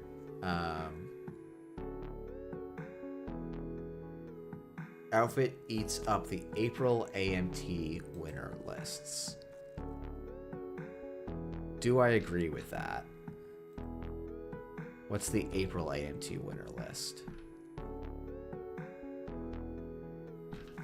Oh yeah, I mean, I think this is a list that's incredibly over-teched.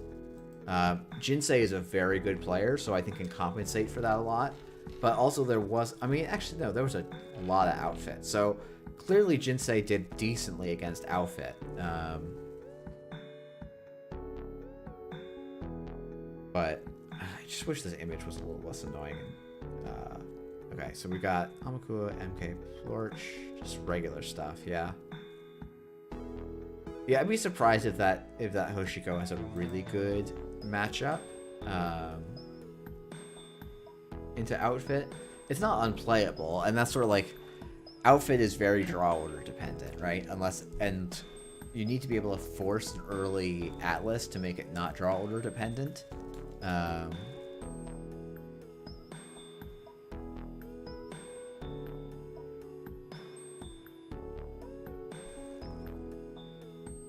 What do you mean parallel by fix the CSS?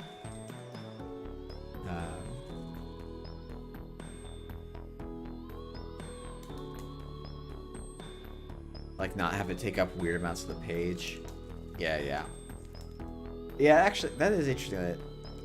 I guess they just rendered it whatever size it originally was, right? And they don't try and resize it down to its container. I see people. Scissor, just come and play. I don't bite. Oh well, so it goes. I'm trying to think if there's anything fun to talk about. Any fun speculation in GLC about the next cycle? No real announcements here, I think. Oh, there we go. That's no Mun. Okay. Well...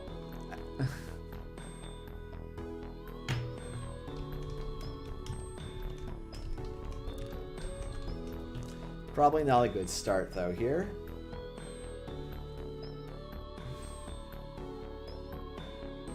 Any speculation?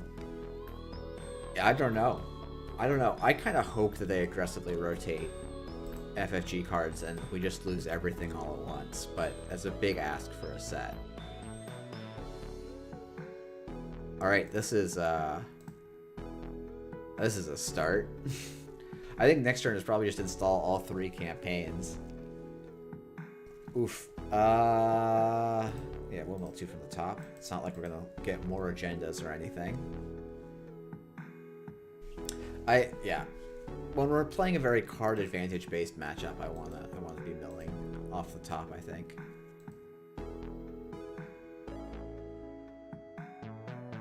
Yeah, and when you think about it, like, there's not that many true FFG cards left.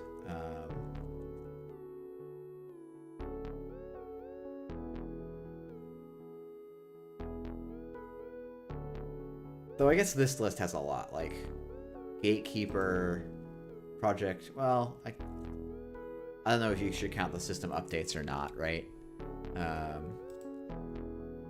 Global Food is already going, so that's going to be a big deal. Gatekeeper. Yeah, I think the going down in card size is a really reasonable point, though.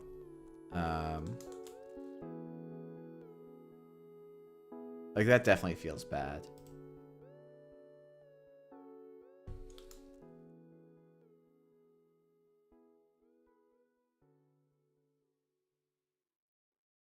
Is this Maryland just gonna be a money sink? I spend 2, that's Newman spends 3. No, they leave it. Can't believe there's 4 points in archives and 4 points in hand.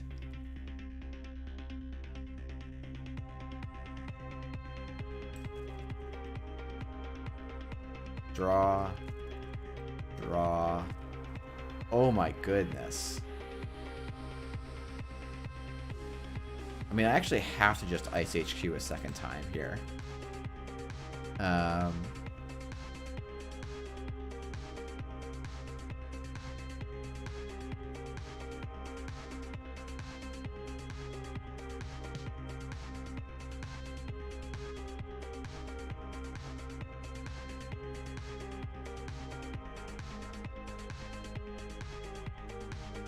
I'm not sure I'm gonna really miss FC3. Oh, I'm off by a credit here. Oof. Hey, but they hit the Maryland. Let's go.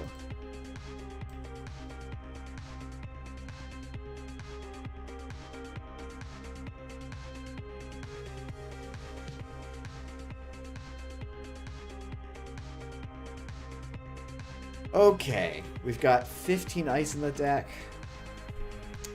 I don't want to just lose, so we're going to get rid of a seamless launch. Of course we lose a Rashida. Just wild. Labor rights are running hot. A bravado and a labor rights. Oh no, that's what they trash, and then they're going to shuffle back 2 labor rights and a sure gamble. Yeah, I guess they haven't hit anything valuable. I would put back the Steelskin Scarring, though. I think that's actually way more important here. Yeah. 4 points off of, like, 5 mils, I think? No, yeah. 6 mils and they got 4 points. It's pretty good. We've got lots of money, just nothing to do with it. Okay.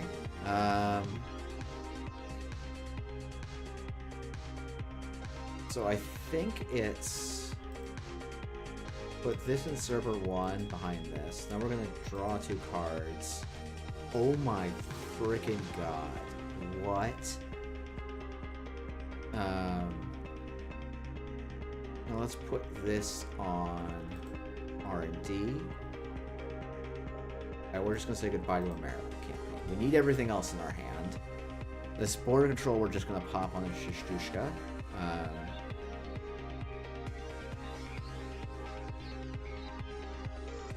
Mausolus is a very strong card. I am hoping that we see stronger Corp cards than we did in Borealis. I felt like Borealis Corp side was pretty conservative in terms of power level.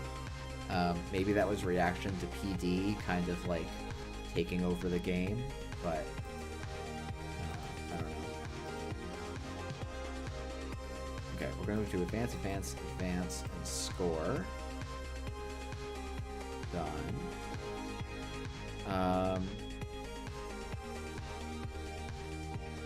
Okay, I think we're just like, we're gonna just build tall Asa here. We're gonna draw 2 cards, gain 2 credits, and we're going to advance this 1 time. Opponent is only on 5 credits, which definitely helps a little bit. They're gonna struggle to really break anything, though they can do something like a sure gamble. Okay. Yeah, I'll let them draw 2 here, I think.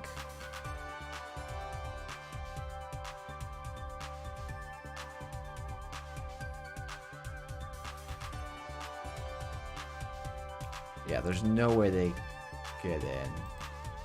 And we basically get back 3 credits on this border control, which I don't mind. Yeah, the runner draws twice, but that's fine. We also have a lot of nice lines with the drafter, potentially. Oh, I definitely should have rezzed that Fairchild 3. Well, at least I didn't lose a point, so that's something. But yeah, rezzing the Fairchild 3 there is pretty good. It cost them 6, probably. Or they trashed the Light the Fire. I think that's reasonable, too.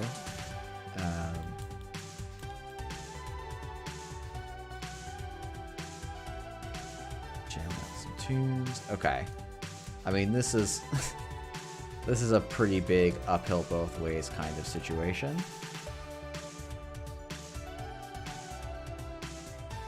I guess it's gonna be Drafter, right?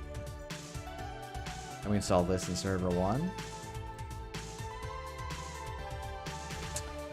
they have the MK? They don't. So I have a line of Drafter to pull the Void and a Spin Dock and install a no.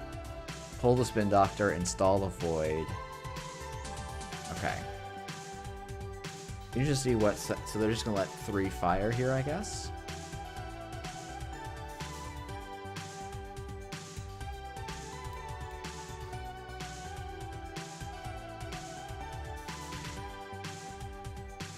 I have enough to do all of this.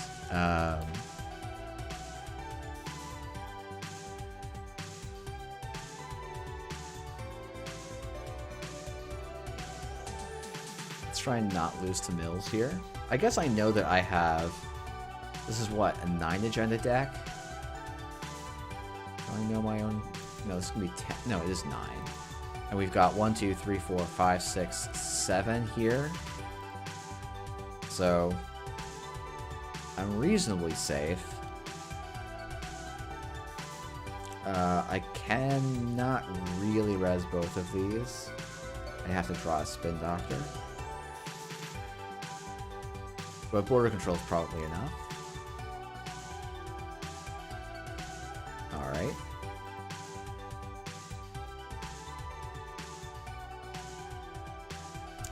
Okay.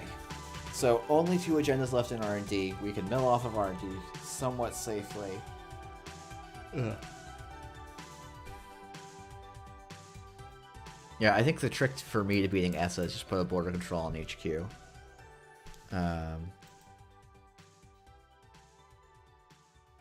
Oh my god. Alright, 1 and 18. Rest of them were milling off the top here. Rest of these were milling off.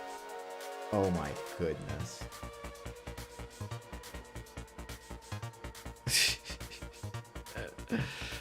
Get wrecked, me. Wow. Savage. Absolutely savage.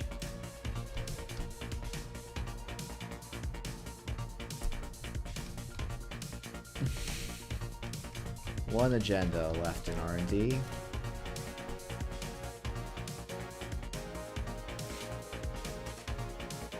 Yep, that's an R&D there. That's an R&D. I mean, this...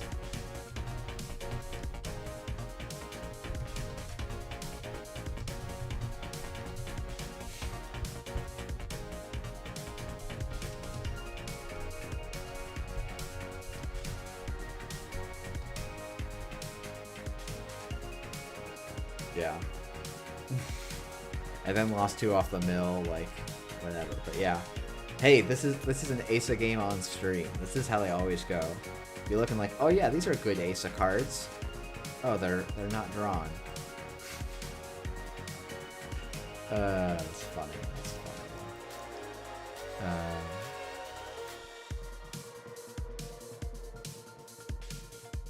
Let's see. Well, you know what? We'll do one more ASA game, and then we'll probably actually call it a stream. I think I was definitely thinking about talking about the draft stuff. I just went and pulled it up. I don't think I actually have gotten anywhere interesting yet. I'll talk about the idea, I guess, while waiting. So the idea...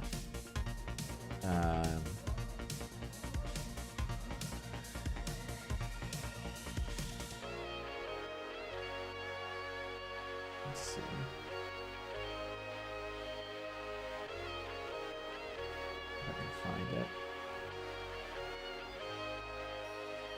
Yeah, so the idea behind this is I wanted to actually do drafters will play fully playable legal decks respecting influence, which I think is something that, like, I don't know if it's actually going to be an enjoyable experience, but it's it's something that no one else has tried to do, so it's an interesting challenge, I think. Collation. Did I spell collation right there? I think I did. Rarity of some kind should be included, so it's kind of like preset packs. Though not quite. Cards should have some cross-archetype competition. Parasitic cards should be avoided when possible. Or try and, like, tweak cards to make them more cross-compatible. And probably aim for a standard-ish level of power. And for... Oh, is it? I have not talked with Eric about this at all. So if Eric wants to do this, I'd love to sit down and chat with him about it. So I did some math, and I was like, okay, my pool needs to be about, like, I was like, okay, this is about 600 cards, ended up being what my guess was for a pool. And so if I want, like, 600-ish cards, lets you do some randomization. And so it's like, okay, we need about 120 agendas, 120 econ cards, 120 ice, 120, like, core pieces, with the idea that these probably are going to be these are probably more, like, operations and assets that are key, like, that you can actually, like, make a game plan about. So something like a Keeling, a Drago, a Boom, even like a Lakshmi Smart Fabrics, I think, or like those sorts of cards where it's hard to define exactly what they do, but they're like win condition cards, I think is part of the idea. And then 120 cards that can be kind of flexible, ice assets, upgrades. And then it's like, okay, I need to split this up so that every faction has enough. I then also was like, hey, let's do... This is limited by meat space constraints? What do you mean, Ixaron? Like, my plan, if this works, is to test it digitally a couple of times, and then just run a print run of all of these as proxy cards. And just try and use that as my way of doing it. So, try and remove limitations as necessary there. I did a couple of things to try and make my job a little bit easier. So I went and grabbed the Treasure Busto data, so I could just do some filtering out of really bad cards really quickly. And then I'm like, hey, maybe I don't want PE in the pool, because PE in draft is kind of just like, it's either all of the net damage cards go in PE, or, like, I don't know, maybe that's not right, but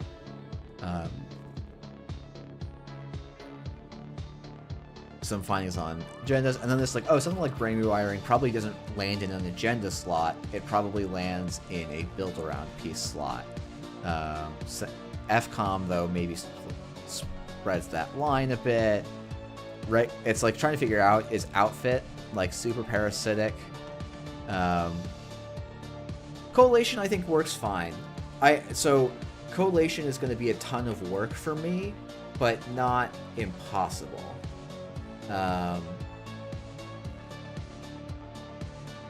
When I think, so it's like, a way to do collation is, if I can figure this out, right? Like, what's the ideal world, right?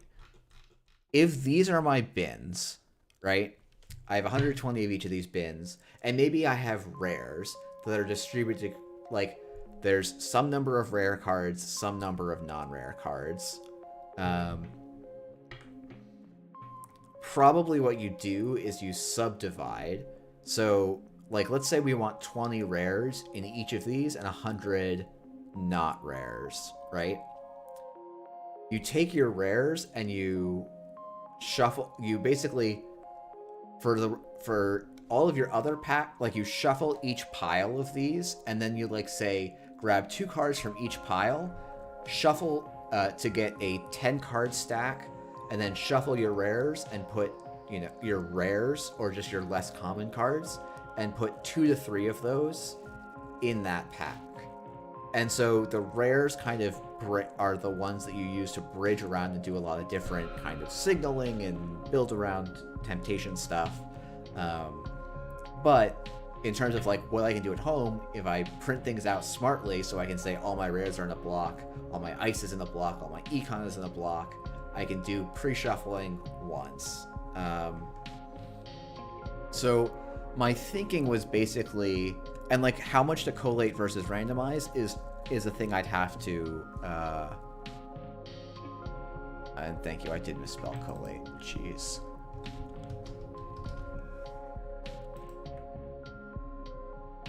Is that really? No, that's not the right spelling either. Jeez Louise. I need VS Code to do spell check. Oh, I am a tree. Hold on. Sorry. Do you fix faction ratios in each pack? I don't think so. I think you fix faction ratios in the overall card pool.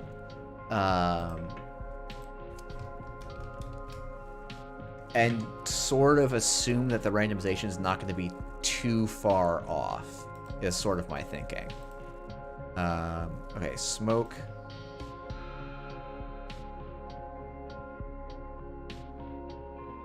Because I think trying to fix factions per pack, like, when I think about something like MTG, which is like my limited experience drafting, which is almost entirely online.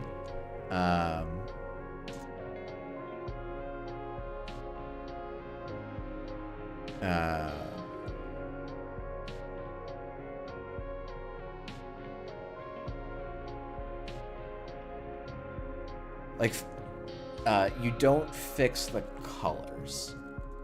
Like, it's not like every Magic the Gathering pack has an even, at least that's my sense, is they don't have like an even number of all 5 colors in every pack. They have, every pack is an even set of rarities, and then you have to try and make yourself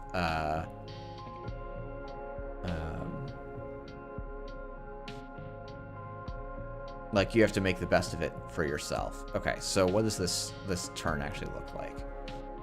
I think it's off-world behind this, and then we're gonna put Nego campaign here, and then we put probably just the Mana Garment server too. And what do we ditch? I don't want to ditch any of these.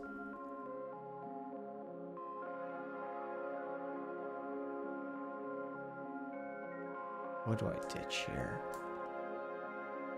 Maybe the border control for right now. Hey, Diogened.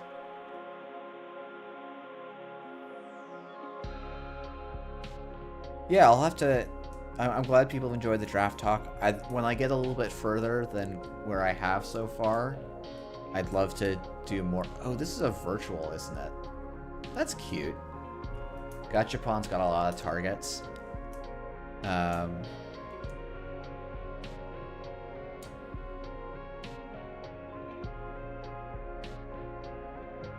Yeah, and I feel like I could probably enforce one of each in practice by, like, it depends what size I'm trying to do this for and how much I'm trying to make it repeatable, right?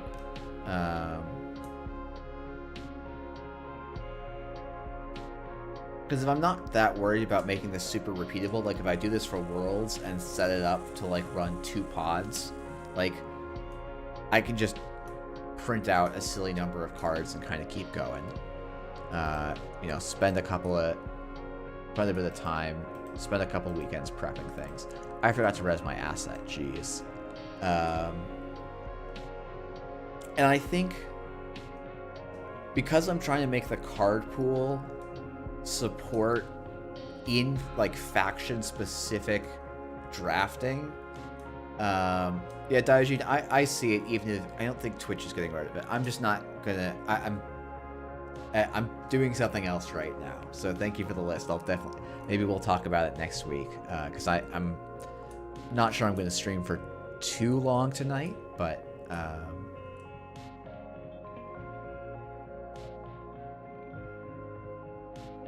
yeah, I mean, my sense is basically like there's no way I'm going to be able to recover all this stuff. It's just not really feasible.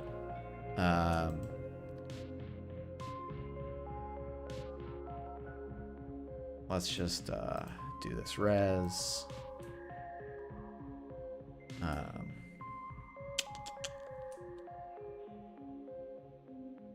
Yeah, I'm viewing this much closer to a limited. Also, once again, cheese. This is 5 agenda points with 17 cards out of the deck, or 5. And it's like, yeah, maybe you could put a little rarity symbol at the bottom and shuffle things back up. But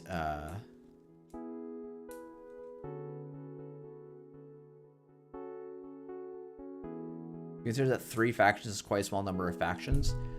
It is, but I'm not planning to have 1 player per faction. I'm planning to have 2+ players per faction. I'm trying to make sure there's a couple of archetypes available.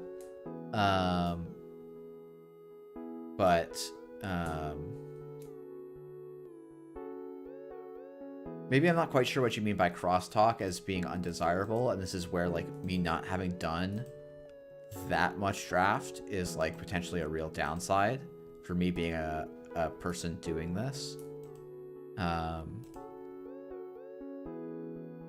But, like, that's also the case of every Netrunner draft ever, is you have about 3 people end up in 2 factions end up with 3 players, and 1 faction ends up with 2 players. Or you make the mini factions work, which I'm, like, fine, but I've never seen that good.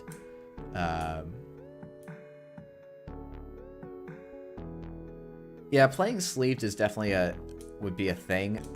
Part of the reason I'm, like, gung-ho on printing everything is that you wouldn't have to play sleeved. You could just play the cards. What do I want here? Probably the border control.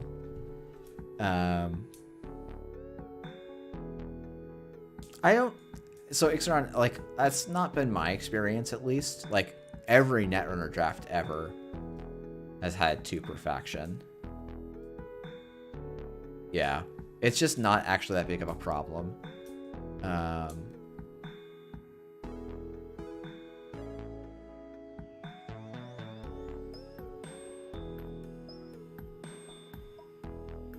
Okay, we can shuffle... Actually, no, we don't want to shuffle this GFI back. That's hilarious.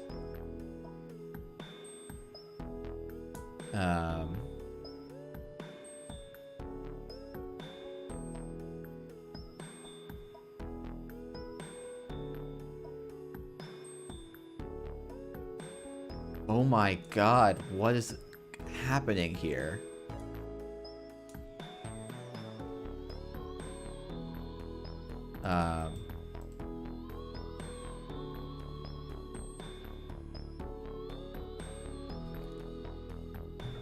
Oh my goodness, what is going on? Ugh.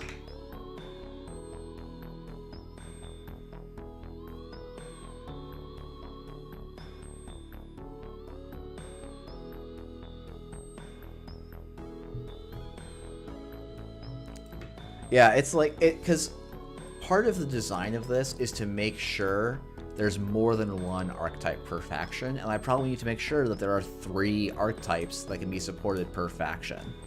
And yeah, the influence problem is really real. It may turn out that I can't support doing influence, or if I'm doing influence, I have to do 20 influence is the actual expectation. Yeah, I've seen no one ever do a draft with influence, which is partly why I want to do it, to be honest.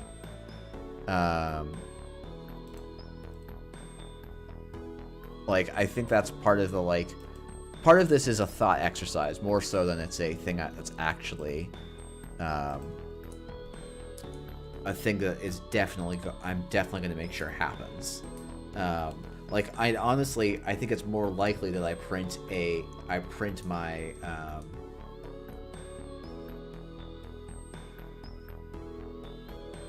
more likely that I print my fan-made set than this really comes to pass. But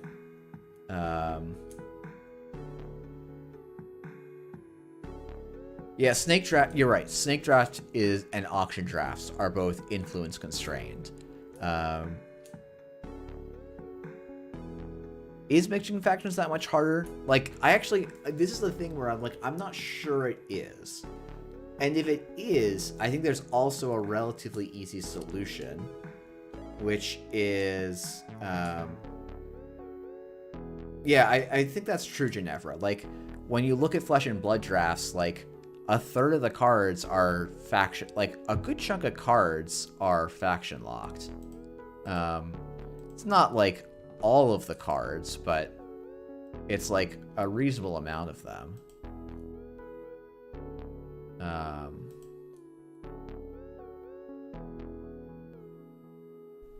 Yeah, and so like this is one of the things that I might have to see is like, can you put enough generics in the card pool to make it work? I'm not sure if you can. I genuinely don't know. And there's a whole bunch of potential solutions for that.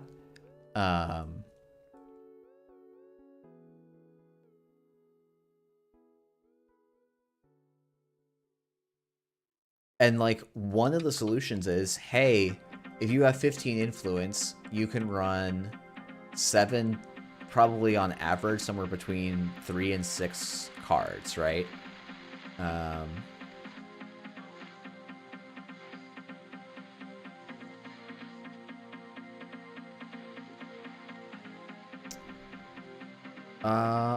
I just res this for the ability and then let the runner go and trash this here.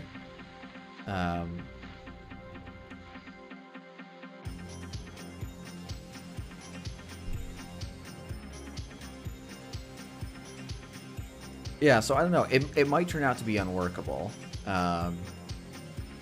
But, like, let's look at this smoke deck, right? So we would... This is needed to draft... Oh, are we short on credits here? Oh, no, we're going to have 2 credits. So we just need to end the turn with 1 credit, which I think we can make happen. We're technically a little short. But...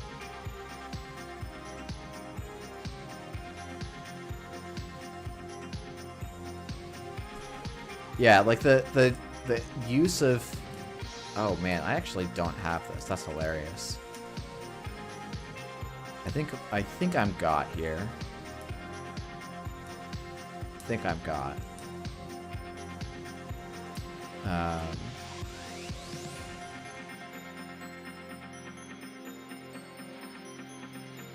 Yeah, I'm a credit short on getting here.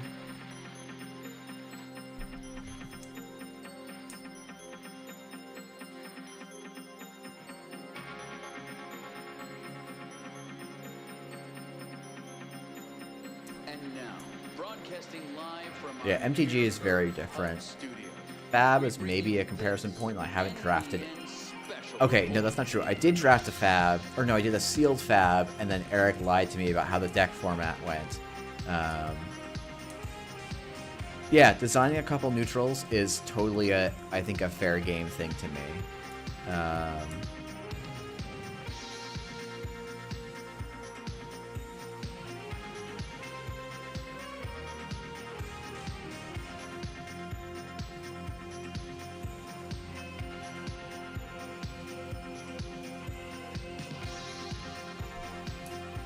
Yeah, so I think, like, yes, I agree. Like, MTG designs their sets with the idea that you're going to cross-faction.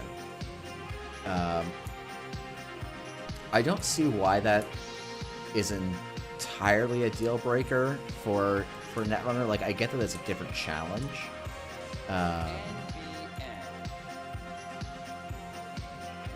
I feel like what's going to happen here is me and the runner are going to battle over this server for a turn.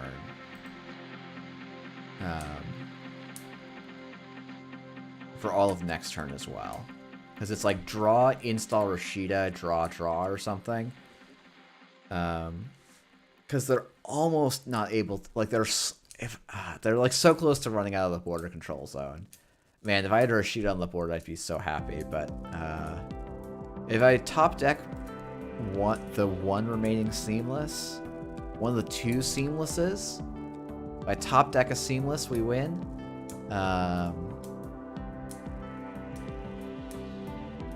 But yeah, no, I think it's a very good point that, like, MTG inherent design, oof, don't steal it, please. Oh yeah, they have a Twinings. They definitely see it. And we lose the Rashida. Yikes.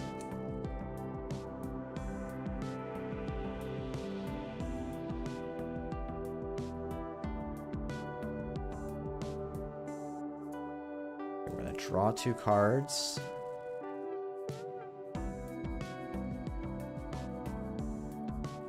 And then we're going to gain 4 credits. And we might even let them take the GFI here. I wonder if I'm supposed to ditch, like, an off-world if they go for this.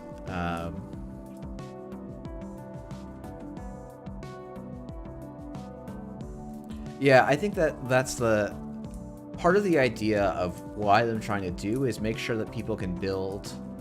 It's probably that two corps can build each faction with no repeats.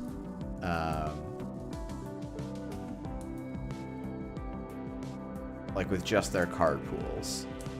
And then you use influence to make your deck better.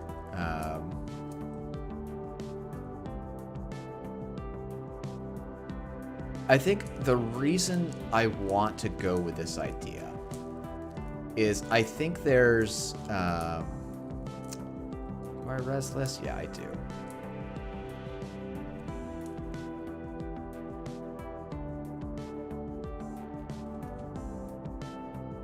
Yeah, because this doesn't make any difference onto whether or not I score. It keeps them a little busy.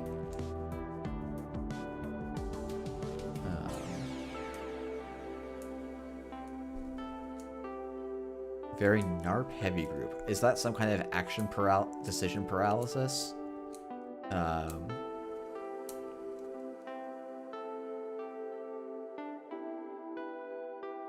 So Ginevra, this is going to be separate corp and runner drafts. I don't think there's a feasible way to do draft like drafting both corp side and runner side simultaneously seems wild.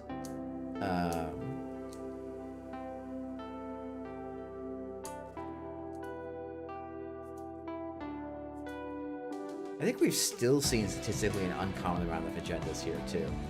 Yeah, Daijin, I remember you beat me with an interaction only Wayland, so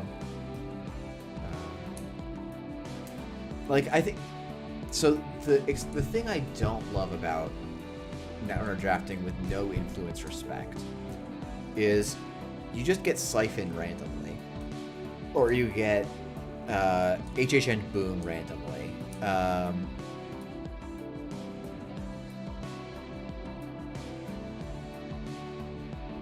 And so I think having one of two things be true, where you sort of know that you need to respect something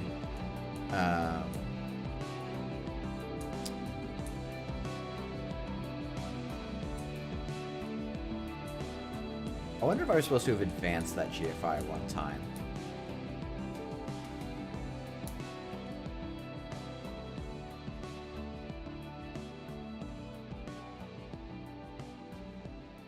I guess they still can't go into server 2. Yeah, wild. Okay, so their actual play is to trash the Maryland, I think.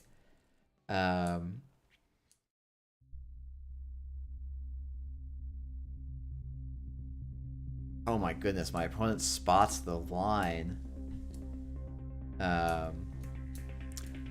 So I don't mind like, I think draft is cool because of variance and unexpected lines. like, undeniably, that's a huge part of the experience. Oh, that's real bad. Oh my goodness. What a top deck.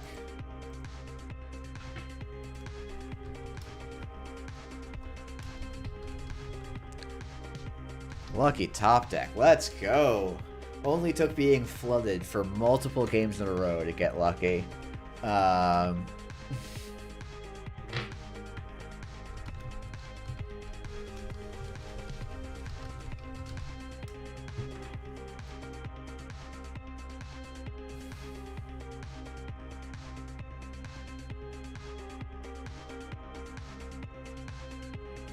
Jeez.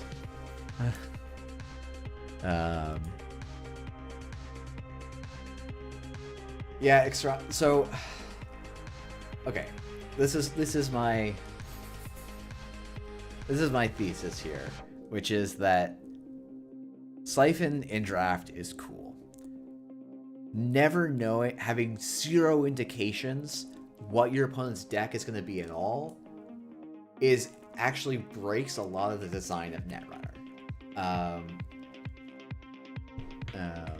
Because a lot of the deck, a lot of what's fun and exciting is being able to make intelligent face checks and taking risks. And I think the calculus that you can make when you say, okay, my opponent's Jinteki, that means I know something about what their ice is most likely going to be, means I can make intelligent choices as a runner. If I sit down and draft against an IG, I have no idea what my face check top and bottom is if there's no influence limits. And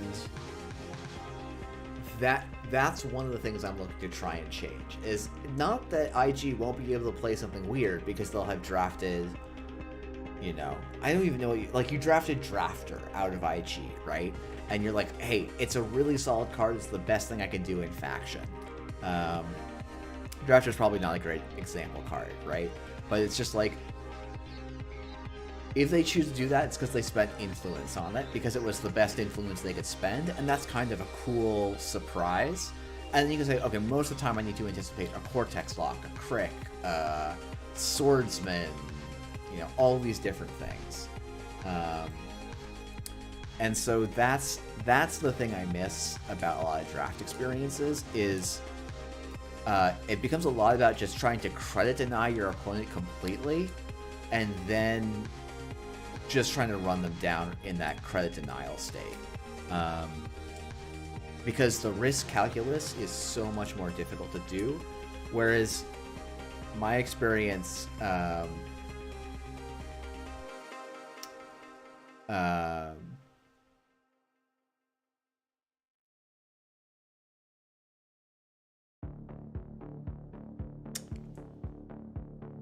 sorry, I got lost in thought. So, you know, the cards that are in the pool, when there's no influence signals, you have very little idea. So, in MTG, someone plays green land, plays blue land, that tells you so much about what your opponent's going to do, right? And that's the thing, like, lands in MTG, heroes in Fab, they signal a lane. IDs in Netrunner don't signal a lane in draft. And that, I think, makes the game a little bit worse. And not that it makes the game bad or unenjoyable, but I think it makes it really changes what you can anticipate in a game. So, like,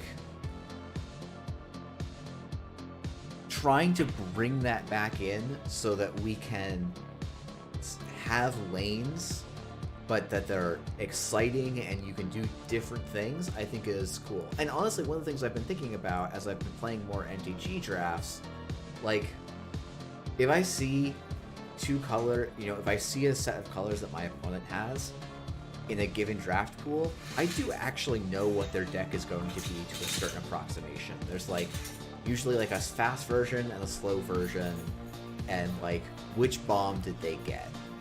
And that means that the draft games are really different and dynamic and fun, but it's like pretty known in a given draft pool, and so I don't know that moving Netrunner to that same kind of lane system is probably good, and like an intent behind the stim hack cube,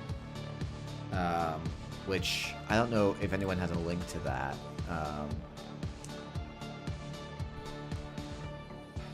Is meant to have lanes. The challenge is like, oh, I'm in the DDoS denial lane, or I'm in the DDoS lane, and like, yeah, Max is the best ID, but I didn't draft Max. I drafted Haley, and I draft, you know, I'm doing it out of Haley, or I'm doing it out of Alice. I'm playing a 45 card Alice, and in addition to DDoS, I also get to run Hyperdriver, and I get to run Account Siphon. Like that, you're never getting all those drafts. So what's actually a more realistic thing? Like you get DDoS, you get Hyperdriver.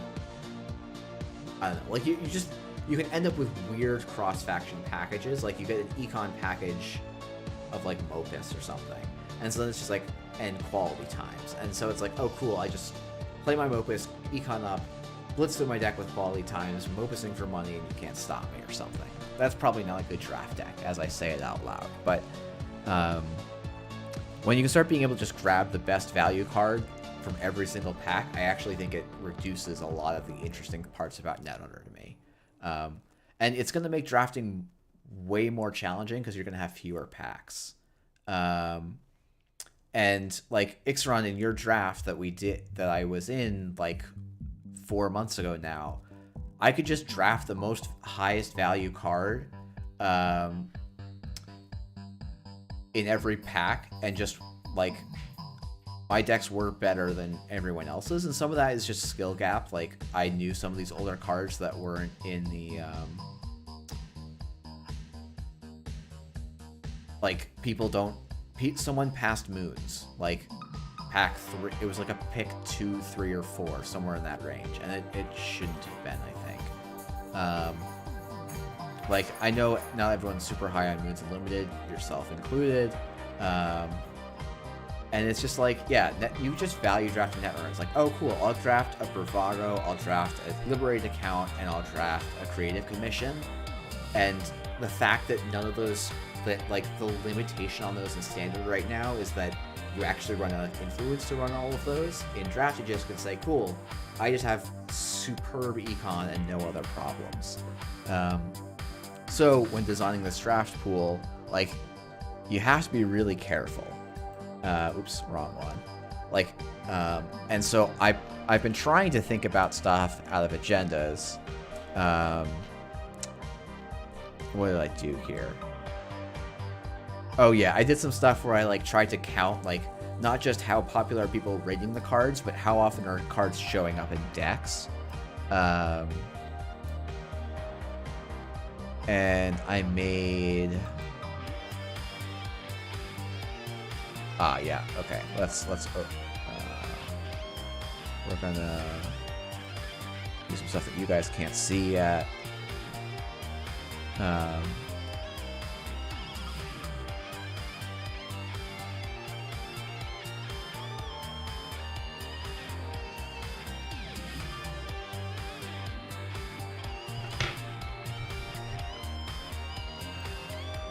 Okay. So what I've done... Oops, that's not what I'm trying to do. Oh, and that's maybe not where that should go.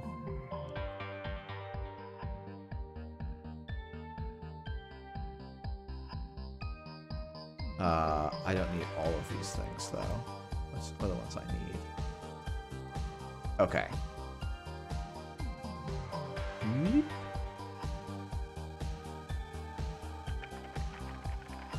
Seems like you can only decrease value drafting average power level. Yeah.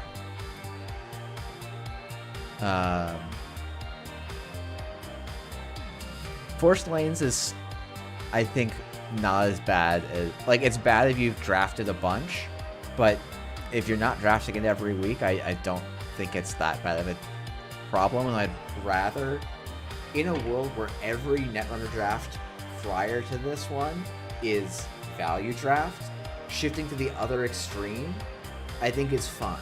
And the cost I'm interested in trying. So basically what I went and did was I took all of, like, for every faction, I grabbed all of their agendas that were greater than 1200 rating on Trash or Busto, and took their ranking, or took that stuff, and then tried to estimate, like, I came up with a metric of how good do I think this card is generically, 0, 1, 2, or 3, and then just said, okay, how many copies do I want to build? And I thought it was interesting where I'm like, I actually, like, there's more of these, there's more agendas than I actually want to include. And so how do I make this work? And it's like, there's lots of different things here. And like, when you look, this is an eclectic mix. There's a large power disparity between some of these. And I went and tried to do this by hand for every faction. And it's like, yeah, you actually have a ton of agendas you want to include.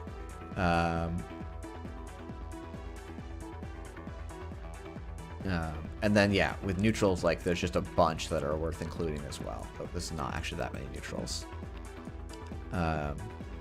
It's really just these, right? It's like, yeah, I don't have a ton of these, which is maybe a problem. Maybe you need to just do a lot more neutrals, and you need to just print a lot of neutrals that can do something in multiple factions. I don't know. And if there's at least 2 viable archetypes per faction, I'm less worried about the super forced lane thing, because there's still the skill of figuring out what is my, you know, if there's 2 other anarchs around the table, how do we split up the lanes? How do I know when I should be bailing out to a different strategy is a different idea. So that, like, I'm super early in this. Like, this is literally all I've done is these agendas. I've also, like, pulled some historic hard data stuff, which I don't even know if I have anywhere now. What did I put in here? Yeah, okay, so I grabbed something about how frequently cards showed up in lists and stuff, so...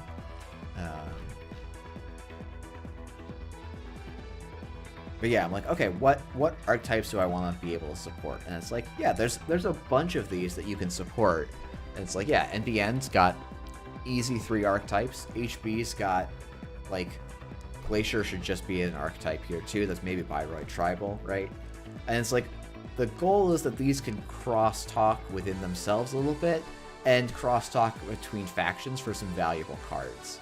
And so, while there's lanes, it's not that you only draft the one thing and lose, is the optimistic goal. And then by putting influence in, you can make it so that when a player sits down at the table, they can play something that feels like Netrunner, but a little bit different than they'd ever do. Like, they just have to play breakers that are a little worse than the ones they'd always play, or their agenda suite or ice suite's a little suboptimal.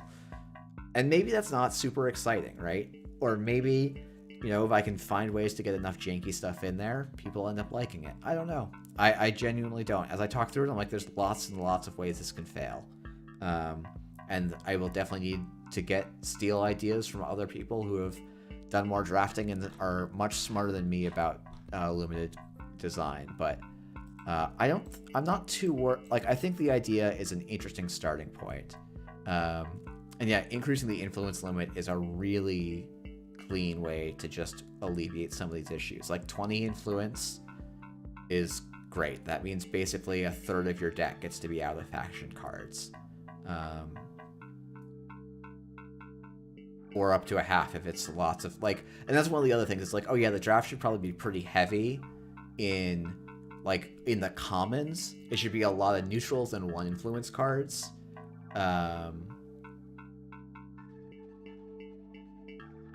And then your high rarity cards are also high influence cards. So they serve as pretty strong signals.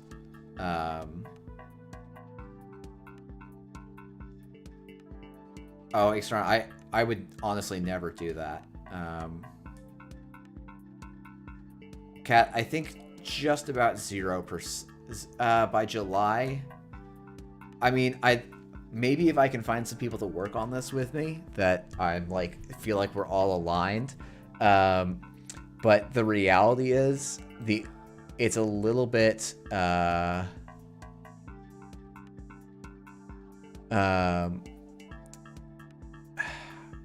most important thing for me to be working. Well, okay, there's one project inside NSG that is keeping me pretty busy, and then another project inside NSG which is revising the organized play policies so that they are actually usable for tournament organizers is like the most important thing. So, well, actually, that one, this is going to be showed publicly in places before I get to it.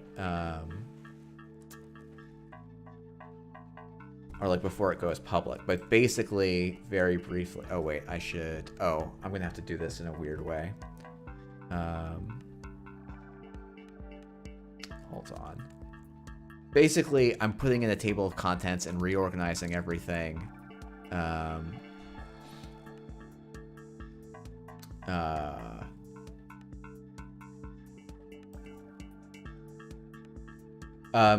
The reason Ixaron, I would never include a zero influence or an infinite influence ID.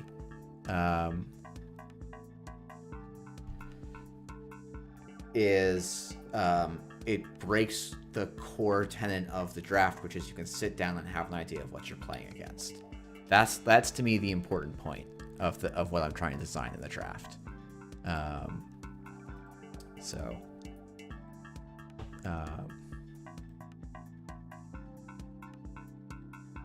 Okay, let me just make sure you can ignore my million tabs of random things. But basically, I'm trying to revise this so that it looks a little bit more like the CR. And then also has highlighted bits that are not rules, but are explanations of things. I think actually I like this version of it too, where it's called out cleanly boxed and stuff.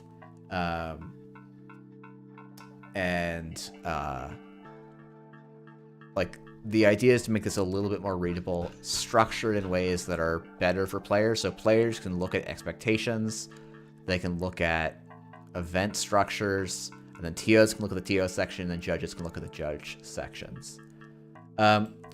What do you do if you don't include a fallback ID? What happens if you can't make a legal deck? Then you get a blank 45-15 in the faction of your choice. That's your fallback ID. It's not a blank whatever you want. It's a blank faction coded ID.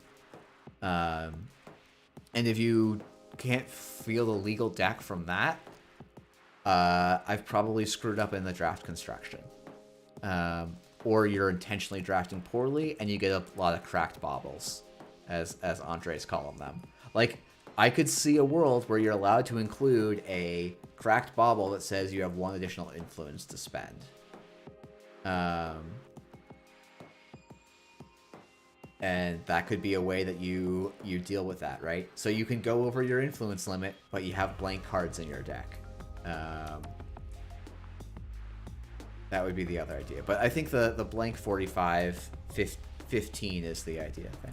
Yeah, so Ginevra, that's actually why I started with agendas, and I'm not too worried having looked at it. There's more agenda.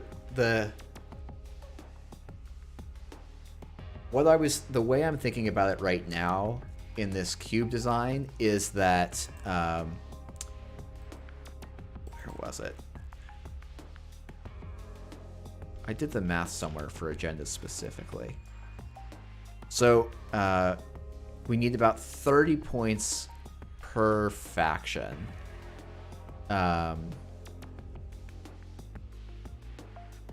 Because two players are going to run 20 points. So it ends up actually being 80 points that you want to run. But I was thinking 30 points per faction with an idea that then you can also grab about 10 points from out of faction. Though as I'm saying that, I think this is probably a thing that needs to... So 84 points, I was saying, of neutral corpse on the first pass. And then... Okay, let's make sure this math adds up. Okay, we're gonna do some dumb math. So it's Okay, so I'm saying we're gonna have this is an 8-player pod, so we need times 20. So we need 160 minus 84. I'm going to divide this all by 4.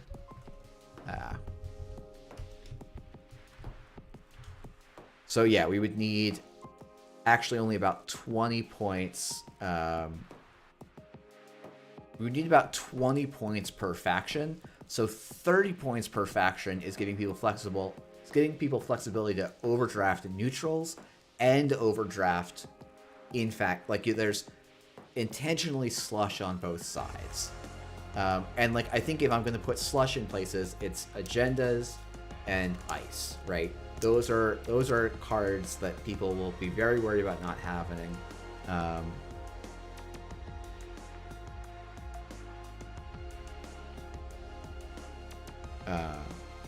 For this kind of thing. So, so Andre, your question. There's this concept in Fat Draft where most players don't draft in specific classes super early. They often stay generic for a couple of rounds unless a diamond falls into their lap. So I think that's like, ideally, right? That's I think a really cool element of drafting.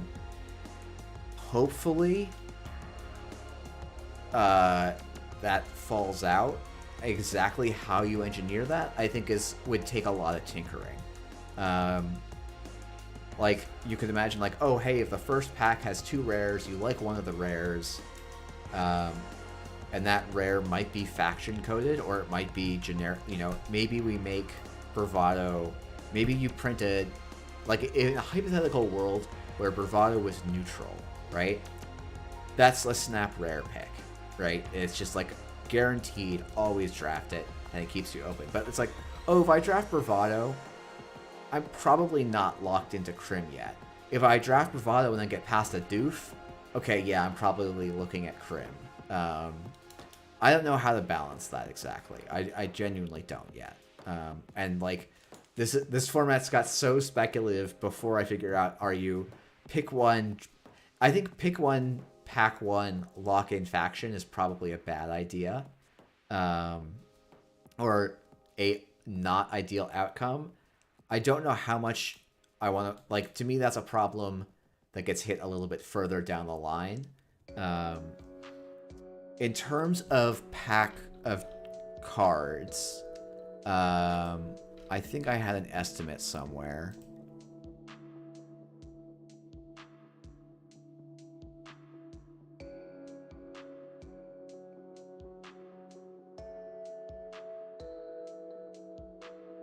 I maybe didn't put that in.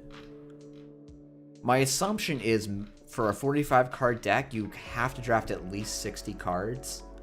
Oh, okay. Yeah. So if players are given 60 cards is my current estimate. If it's consumable, write a Python script to shuffle it before you have it printed, then just count out packs. Oh, Izzy, that's such a better idea. Yeah. That's just a much nicer way to do it. Yeah. And there's no reason, like, look, if I'm doing this in a Jupyter notebook, I'm going to make sure my final result's Python scriptable, and I can randomize packs and print out a bunch, and that's a great point. Yeah, that's a good one. That's a nice and easy point. There's also a website for printing sealed boosters. That's good to know. But yeah, okay, so if I'm thinking, I'm guessing it's probably 60 corp cards and 50 runner. Well, probably 60 for both sides, which is a ton of drafting, right? That's just a shit ton of drafting. 60 decisions is gonna, 120 decisions is probably 3 hours of drafting at least.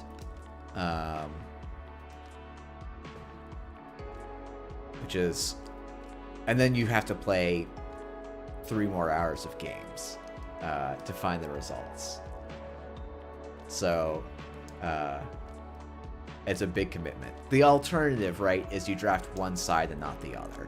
And maybe you do like a partner draft where you and your partner, like, one of you drafts runner, one of you drafts corp, and then you play side by side. and you get some sense of what other teams are doing. So yeah, this is a project I'd love to spend some time on. There's some internal stuff I have to work on. I have to get this organized play policies rewrite. People should keep an eye out. I have to run it by internal people first, and then I was probably thinking 4 packs of 15, 2 to 3 rares, and then 12 commons to be foundation cards. And having some faction guidance also should help speed the draft up, where you could be like, 2 green cards, an orange card. I'm taking the orange card because I'm playing Anarch, right?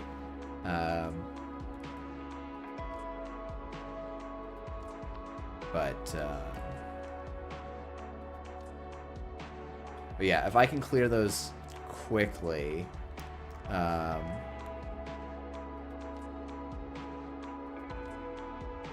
yeah, sure. I think that's a really good point. And it's like, fundamentally, like, this is Netrunner is unfriendly to draft in large part for that reason, where you have to draft twice as much stuff before you can play your first game. So yeah, I don't know. Like, in my ideal world, this is something that I have tested and can print off like a couple pods worth of for Worlds. Like, that would be super, super cool. I'm guessing that's not going to be for Worlds 2024. Maybe Worlds 2025. Because I'm not thinking about rares exactly the same as MTG rares. I'm basically putting cards in two camps, which is staples I want to make sure are everywhere, and fun build-arounds. And so the fun build-arounds you want to be a little bit limited so that you're not just like passing build-arounds till the very end of the pack kind of thing.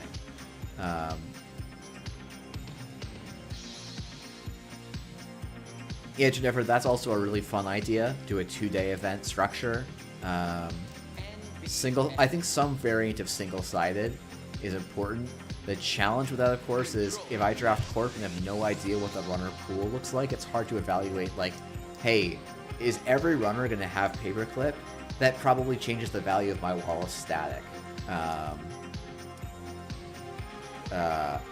quite a lot versus if everyone's on Inti, right? Like, that's a huge dichotomy that you have to figure out how to bridge.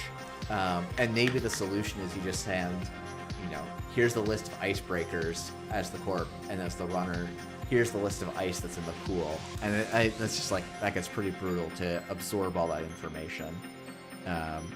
So yeah, Ixaron, I'm not making a distinction between uncommon and rare.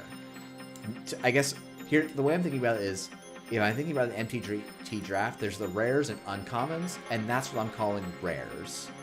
And then you have the rest of the pack, which, like, MTG packs, I guess, are like usually like 5 of those rare uncommons and then 10. So maybe that's the pack structure I go with instead.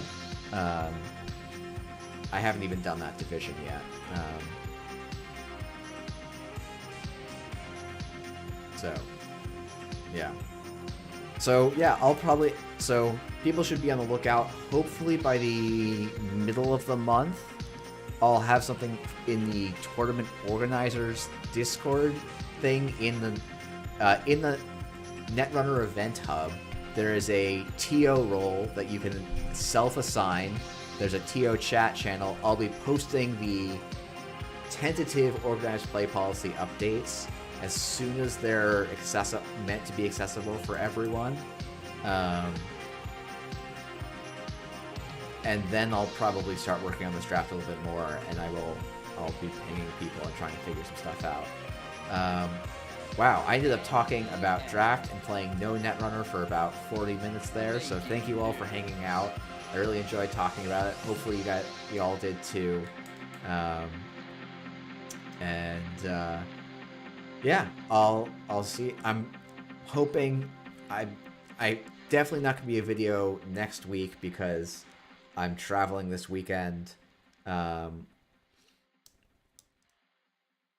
But I have some ideas going, and I am going to commit to before the 20th, because that's when the circuit opener at Pandemonium is that I am running. Before the 20th, I will put up a video talking about what the decks in Standard are.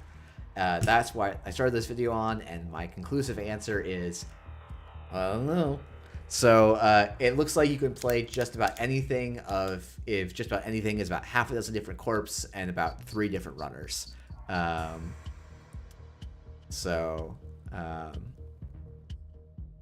Yeah. Keep an eye out for that, hopefully, and maybe I'll be able to convince some snare bearers to help me do a couple of videos of actually playing those decks. But thanks everyone for tuning in, and I'll catch you all next week. Have a good evening.